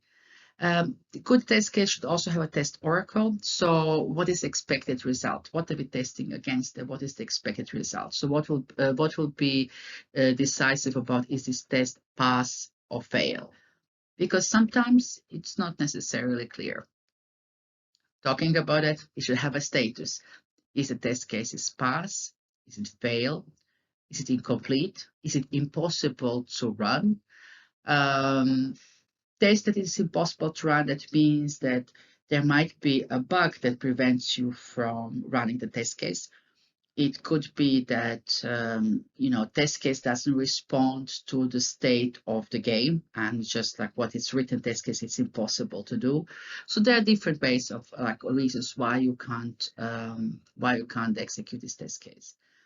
And please link to the bug found with this particular test case. So in that way, it's much easier for anybody who is looking for them to follow through and be like, okay, this bug comes from testing this area. So I put some of the test cases here. These are like real life examples. They are not from test cases software, but these are from the Google Sheets, which are very often used to store test cases. This is by no means official Star Trek timeline. It was used as an example game for one of the coaching sessions I did in real life. And so it gives you a bit of an example. So here you have a test case ID. So it has indicator here. So let's see. Here we go. So it's test A00, test A01. Test case is about opening rewards. It has a description, so what to do: open the game, open the time portal, and expected result. Sure, opens up with all the options you can buy, etc. So this is one way of how you can do it. So here is another example of test cases. This actually from the real game from one of my clients that I had in the past. So let's see how this is done. So we have a test case ID, which is here has some kind of numeration, but obviously it's different in every field. So let's use the marker to make it easier. So it obviously changes. Then the test case is basically here it says like which area we are covering. So it says loading, game launch, art, and rest for tutorial. And there is description which really has test steps. So install the build, launch the build, particular screen should be visible. And what is the result? Is it pass, fail, possible to complete? And of course, here we use the comment fields to actually put the bug ID to link the bugs to the tests which are failed. So this test case failed. So here's the link to the bug. So this is another way how it can be done. I said these are test cases, is pretty bare bone, but it gives you like real insight into how they are used, how they look like. And this is a third type of test case. It's also used in a Google Sheets. This is also, I think, from the real game. Yes, it is. So it has a bit, it's done with a bit more elaborate way. So this here has a summary of what has been done. So how many test cases are still to be run, so which parts are complete. It has a percentage review before sign off, and how many are passed, fail, blocked. That means that for some reason you couldn't run the test case and not available. And then here the instructions. So this would be more, rather than all of this is called test case, rather than being a test case, this would be more like a test scenario, because it's quite generic. It just says verify that new user can connect to Facebook. So it doesn't have steps, log in here, open here. So this will kind of give you an idea how it can be done in a more high level. All right, so this is all about the test cases. I hope you learned a bit more about them. I hope that you will also be able to maybe write your own test cases. I would recommend this as a practice, that you maybe pick the game that you like, that you play, and try to write some of your own test cases to start to think as a tester.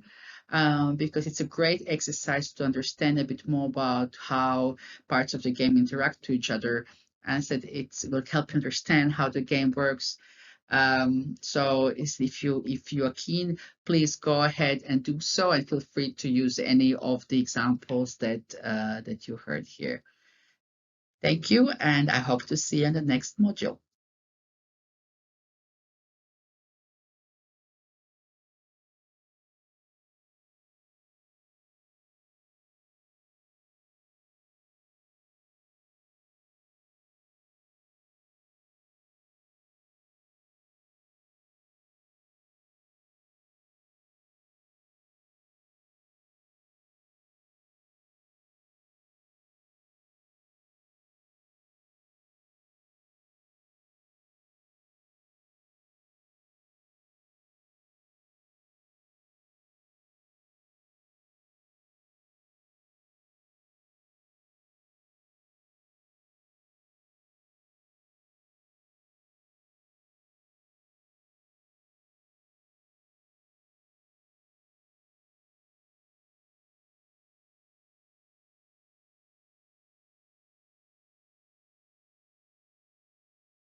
Hello, and welcome to the module about platforms and operating systems.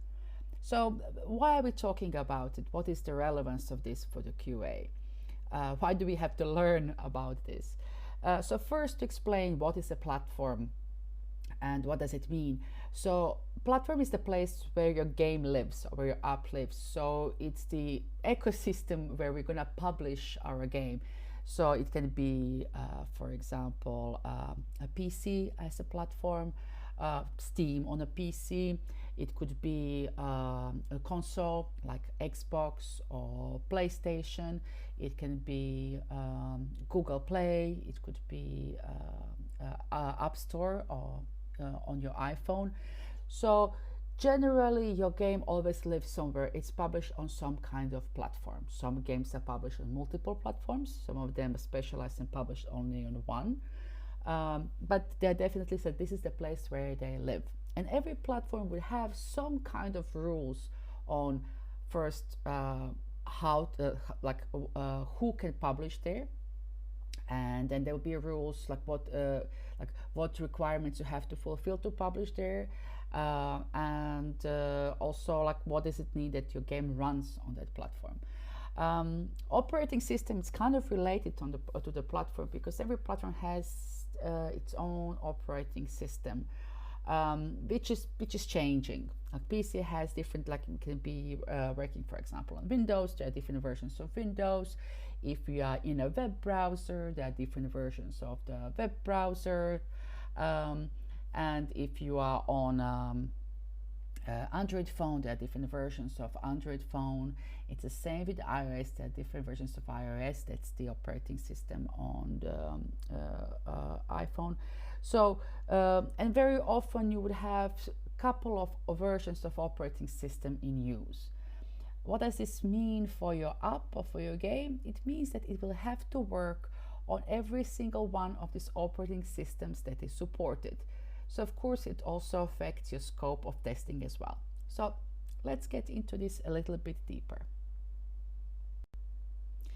So a little bit summarize on the relevance of platform and operating system, that every gaming platform or any other platform have their own set of rules for developers.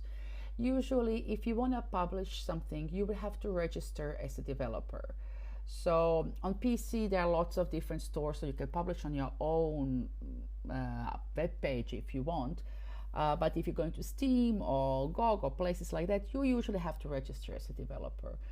It's even more complex if you want to publish on a console. You have to register there as a developer as well and pay a specific fee, which is quite high. And it's also if you want to publish on a Google Play Store or on App Store on iOS, you also have to register as a developer and pay a small fee. And so there, of course, there's certain rules that you have to fulfill as a developer, but also what your app has to fulfill to be able to be submitted and published on that platform. Every platform has a very different submission rules. It has different schedules. It has different guidelines.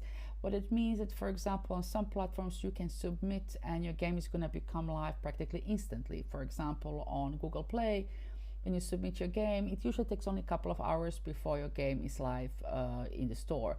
With iOS, that's like 48 hours usually, but with the consoles and PCs, it might take much longer.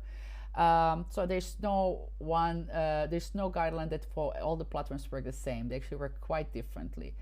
And of course, you as a developer, you have to follow the rules. You have to respect what the platform wants from you if you want your game to get published.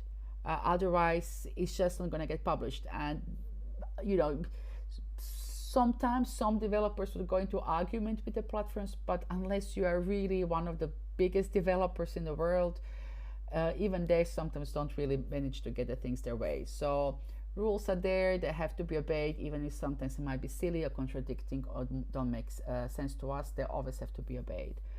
And of course, we have to do the QA for the platform submissions, and this is called compliance testing because it means they're making sure the game complies to these platform regulations. That can be quite easy or quite demanding, again, depending on the platform. So If you go to Steam or the PC platforms, they're usually quite relaxed about it. Consoles are very strict about it. And if you go on mobile, it's basically, it depends. The rules are not necessarily that strict, but if you break them, there are consequences for that as well. So this is big part of the testing as well, and so it can be very narrowly specialized, like for the consoles, whereas there are even testers who specialize in just doing compliance testing, because it's kind of like it takes some skill to master it. Or it might be just something that anybody can pick up as long as they're familiar with the requirements from the platform. And again, here we also can talk about relevance of the operating system, because every platform will run on some sort of operating system. Operating system versions change, and they might affect on how your app runs on them. Like for example, Apple is well known that when they have major increments of their operating system, they have lots of bloatware. They will take lots of memory on your devices, and that might affect how your game runs. It might run perfectly on an older version of operating system, but suddenly it will not work on the new version of the operating system. It's going to have significant lag in performance. They might just change how some things look or work or trigger, and something that works smoothly might be now broken. And very often your game has to run on several versions of operating system as well. We're going to talk a little bit more about it further in this module. So, and I said, like, some operating system versions are very different from the previous one. They might require a different approach to testing. So you can't necessarily reuse the same test cases that you used before. Some of them you can, but you might actually have to have a look and say, like, oh, these things are significantly different. We have to change the test cases for testing on this version of operating system. So these are just some of the things that to keep in mind, and it's really important not to forget this when we are doing QA.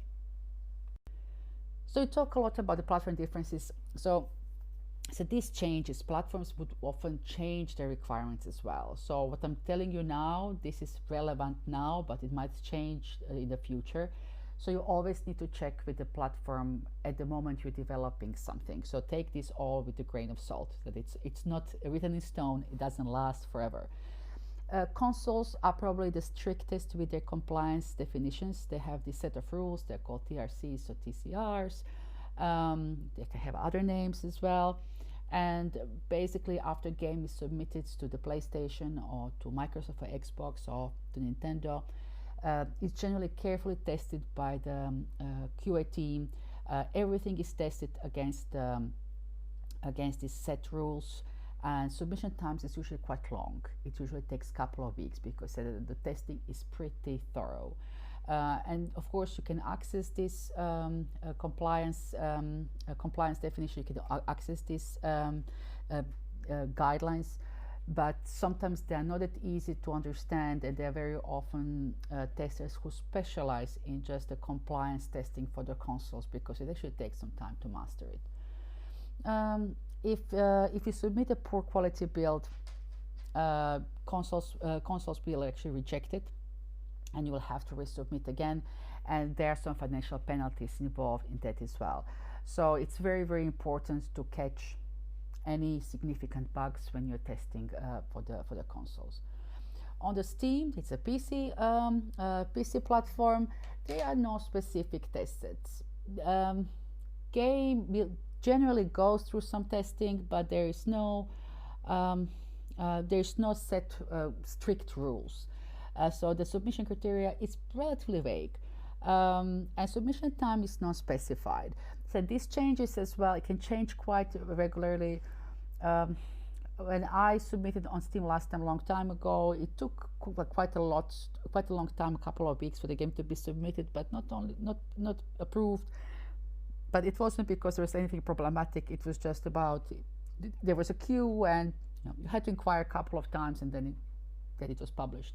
So it's more the regulations for the Steam submissions are not exactly clear. There are also other PC distribution channels, and there is no unified approach. So every store on a PC which sells games would maybe do some testing, maybe would on submitted titles maybe none, maybe they have some requirements or not. So make sure when you submitting your game to a specific store on a PC to check if they actually have any requirements that need to be fulfilled. On mobile, which we're going to focus on mostly in this presentation, there's a big difference between platforms. There's some similarities as well, but they're actually quite a big difference. Both main mobile platforms, Android, Google Play, and Apple App Store, they have this set of compliance regulations, but Apple will test more thoroughly than Google Play, and we're going to talk about it a little bit more in this presentation as well. So we talk about Google Play. Google Play is the main store of Android phones. So Android phones can also have other stores besides Google Play. Very often they would have the stores which are manufacturer stores. For example, if you buy a Samsung phone, you might find Samsung store. If you buy Huawei phone, you might also have Huawei store on your Android phone. And of course, there is Amazon as well, which has its own devices and its own store. But here we're talking about the Google Play, which is the predominant store on Android devices. It's relatively cheap to register as developer. Here it says €60 per year. I heard it's now $25, so it's the cheapest one of the mobile platforms to register. And games are submitted to the Google Play portal. Usually you pack your game in APK file, and developer needs to submit additional information about the game as well. So you submit the build of the game, but also description, what kind of integrations you have in your game. You have to have specific size of screenshots. Potentially you can have a video if you want to, and there's lots of other information as well. Generally, submissions are done by, if it's a bigger company, they might have their own specific submissions teams. Sometimes it's done by a producer. Sometimes it's done by the QA as well. So, but if you are supposed to do it, somebody's going to teach you how to do this, especially for the first time. You also need to provide information about the minimum supported Android operating system. If you don't do that when you submit the game, by default you will support all possible versions of Android operating system, and that's not a great idea because there's quite a lot of them that are still in use. You also have an option to blacklist devices that you purposely choose that your game won't run on specific devices, and also have option to limit the geographical markets. You have a list of countries, and you can choose on which countries you want to publish this game. And this is very often used in soft launch, when you just want to limit countries where we are publishing the game. So this is the best way. This is the best way forward. And Google Play submission time is usually only a couple of hours. So you will basically submit your game, and it just takes a couple of hours for the game to populate the stores. So there is no any significant testing, and it's pretty much instant, or let's say really, really fast. So of course, we should mention and talk about not only Google Play, but about Android as the operating system as well. It is the most popular mobile operating system since 2013, when it took over the market. And right now it has about 80% of the total mobile market. So it's by far the most predominant operating system. It has its own major increments annually. So every year we'll get a new increment of Android operating system for mobile phones. And compared to the Apple operating system, Android operating system doesn't come to all devices in the same time. Sometimes some of the operating system versions will even skip specific devices. There's so many hardware variations in Android that this doesn't really work so streamlined. I think that at this stage, I have some data here from 2013. I couldn't find the most relevant later data, but in 2013 there was already about 12,000 models of Android devices. Now we have much more. There's about 400 Android phones manufacturers, so you can just imagine how many different devices are floating around. But at the same time, we have about 8 Android operating system versions in use as well. So as you can imagine, for the QA, that creates a huge number of possible permutations where to test your software. And also that it indicates to you Android operating systems usually have they always have a number denominator, but they will also have usually a name after popular sweet like Kit Kat, Oreo, Jelly Bean. So if you hear this, it's not about the candies, it's Android operating system.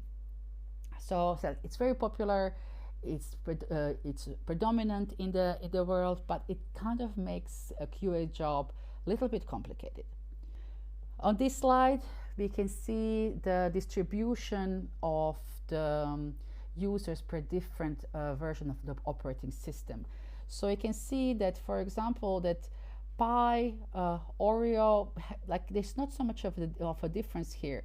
Pie has 31% of the market, Oreo has 21%, Nougat has 12%, then we have Android 10 with 8%, Lollipop with 9%, Marshmallow with 11%. So they're quite close to each other, and your game should usually run on all of these versions of the Android operating system and on a wide range of devices.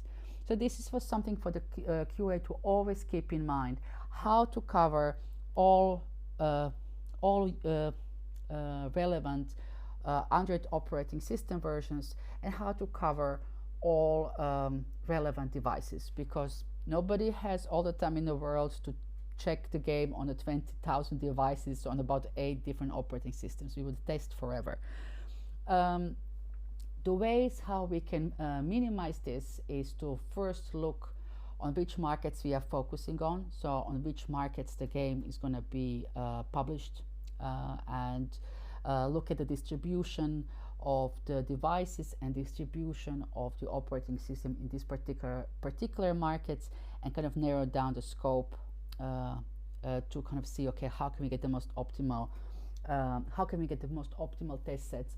But there are kind of many ways in how to actually choose the right set of Android phones, and there is no bulletproof answer for every game. It really depends on developer to developer and case to case. We mentioned blacklisting before, so what does this really mean? We spoke about now about fragmentation devices. There's so many of them, and they have, some of them are very similar to each other, but some of them are actually quite different in the configuration, in the screen size, in the CPU.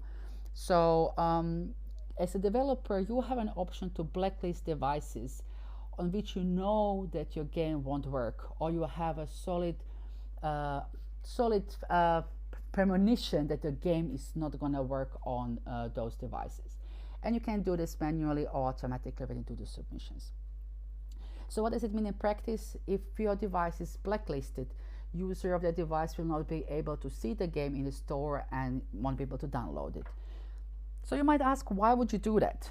Well, if you actually publish the game on the devices and it doesn't work, you will get a potentially angry player who is going to write angry letters to customer support.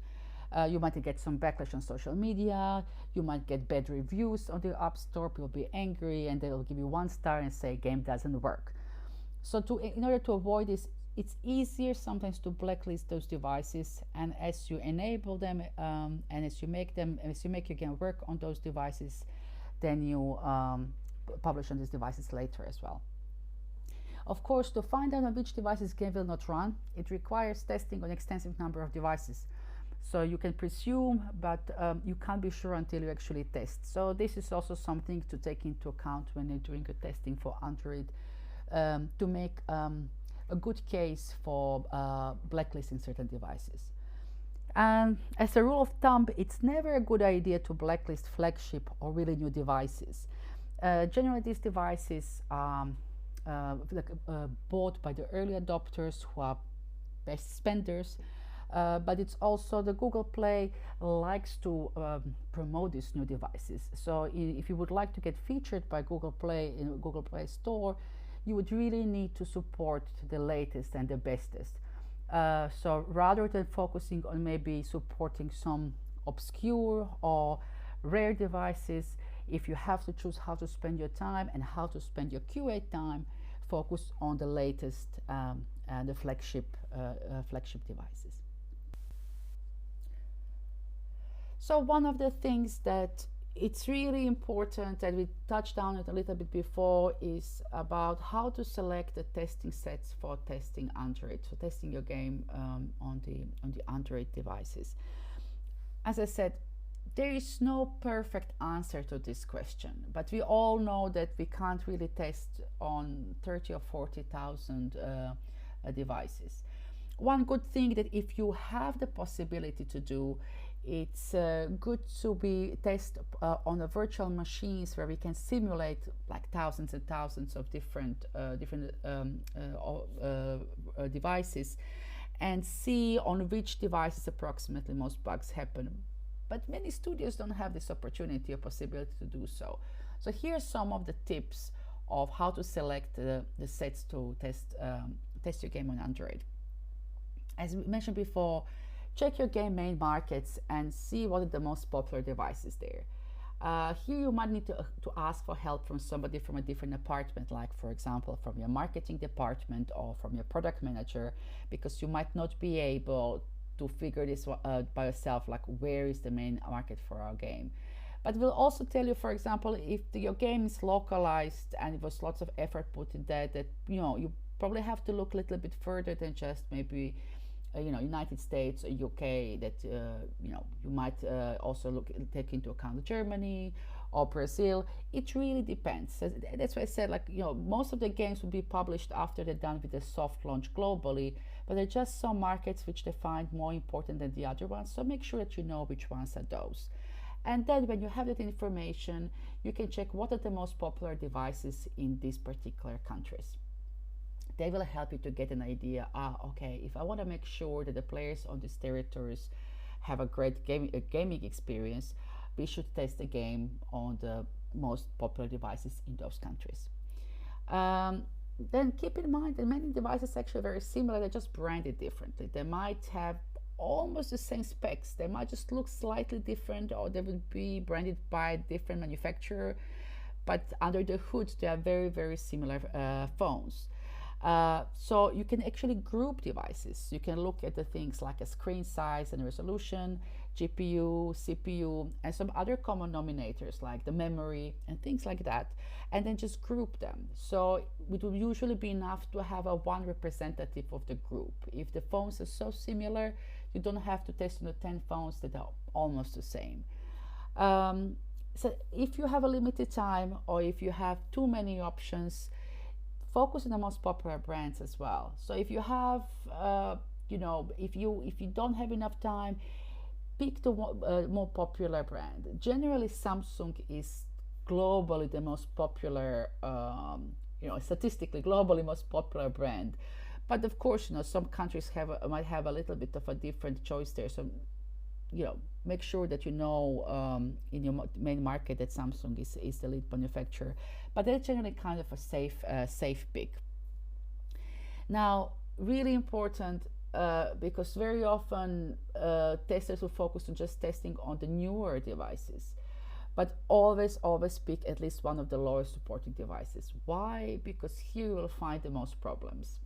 This is usually where it's like this edgy area where some things might not work or they might lag significantly. So you want to make sure that you include in your test set at least one of the lowest supporting devices. I would say a few if you have time and resources. But of course, you also always have to test on the latest devices as well. There are a couple of reasons for that. One of them is that people who are so-called early adopters, people who buy the latest devices, the fanciest devices, they are usually also the best spenders. So these are the people who really enjoy being first in something, who have a bit of extra income, and they're generally the best spenders in mobile games as well. If your game doesn't work well on those devices, you will provide poor experience for them, and it might financially harm your game. Another very important reason is that very often, if you be considered for featuring in a Google Play Store or in any other Android store, they would always expect you that your game supports the latest of flagship devices, because it's important for the platform as well.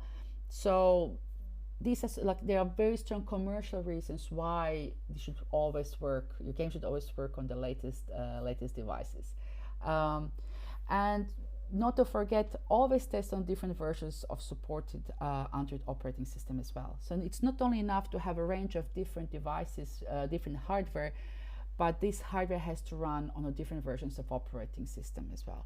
We looked before into like how many different versions of operating system are in use on Android, and you could see there are actually significant chunks on the different versions. So make sure that when you have your test sets, don't update all of your devices to the latest possible version of Android. Keep some of them purposely in the lower versions, because you would need that. You would need that to test the games in the future. So keep those low versions as long as possible, because it's pretty hard to revert when you update your operating system on your phone to a higher version. It's really hard to, if not impossible even, to install the older version of operating system on the device. So said, make sure that you're not too keen, too zealous, and that you update all of your devices to the latest supported version of operating system on Android. Keep them low for as far as possible. So I hope that these are some of the tips that are going to help you to make your optimal testing set. But as I said, every game is different. Every developer is different, so just make sure that you take into account all the different factors which might affect that.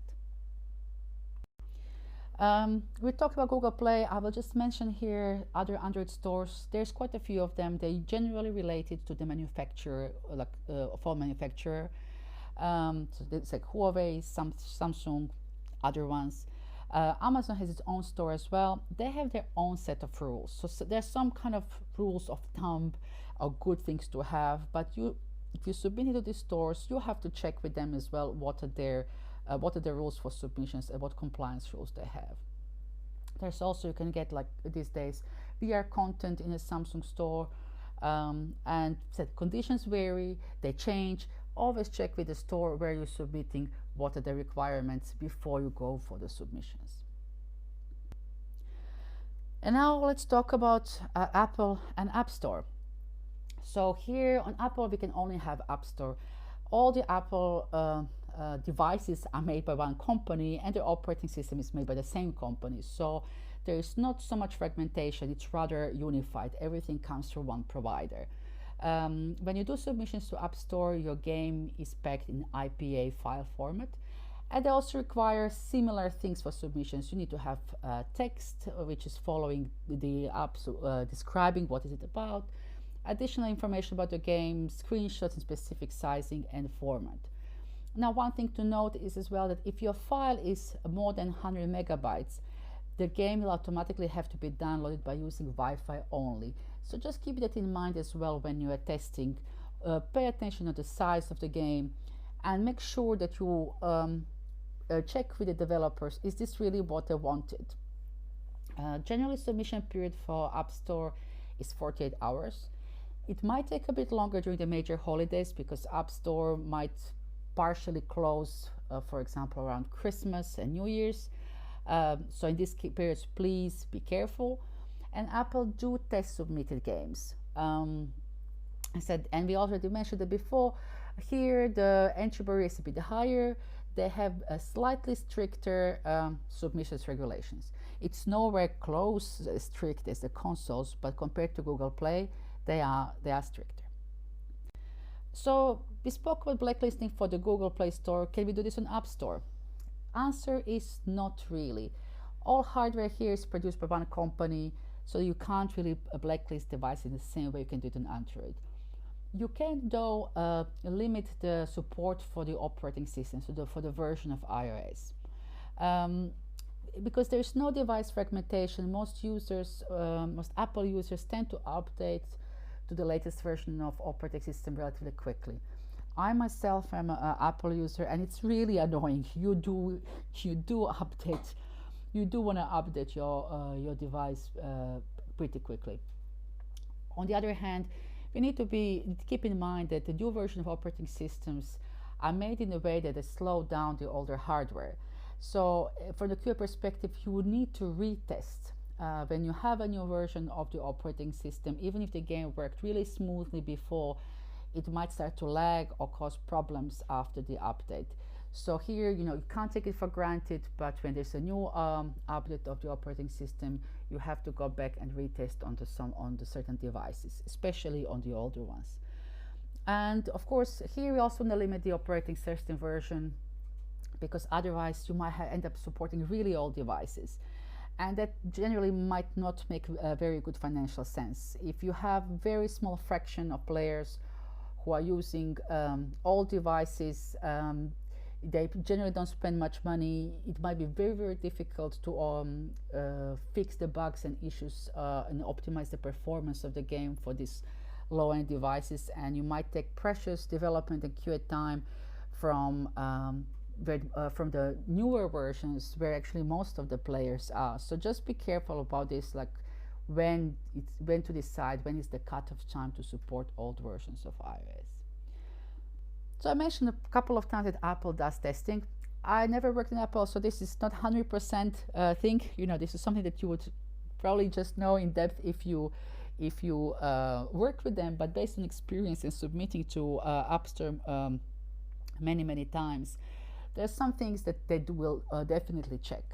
They will check the build size, how much is the build size, how much is it packaged, and how big is the game when it's downloaded. Any in-app purchases, your store is going to get checked. If you have any Apple's specific software integrations, if you have any social integrations, of course, are you compliant with the regulations? They will check if your game works on the latest operating system version and does it work on the latest flagship devices.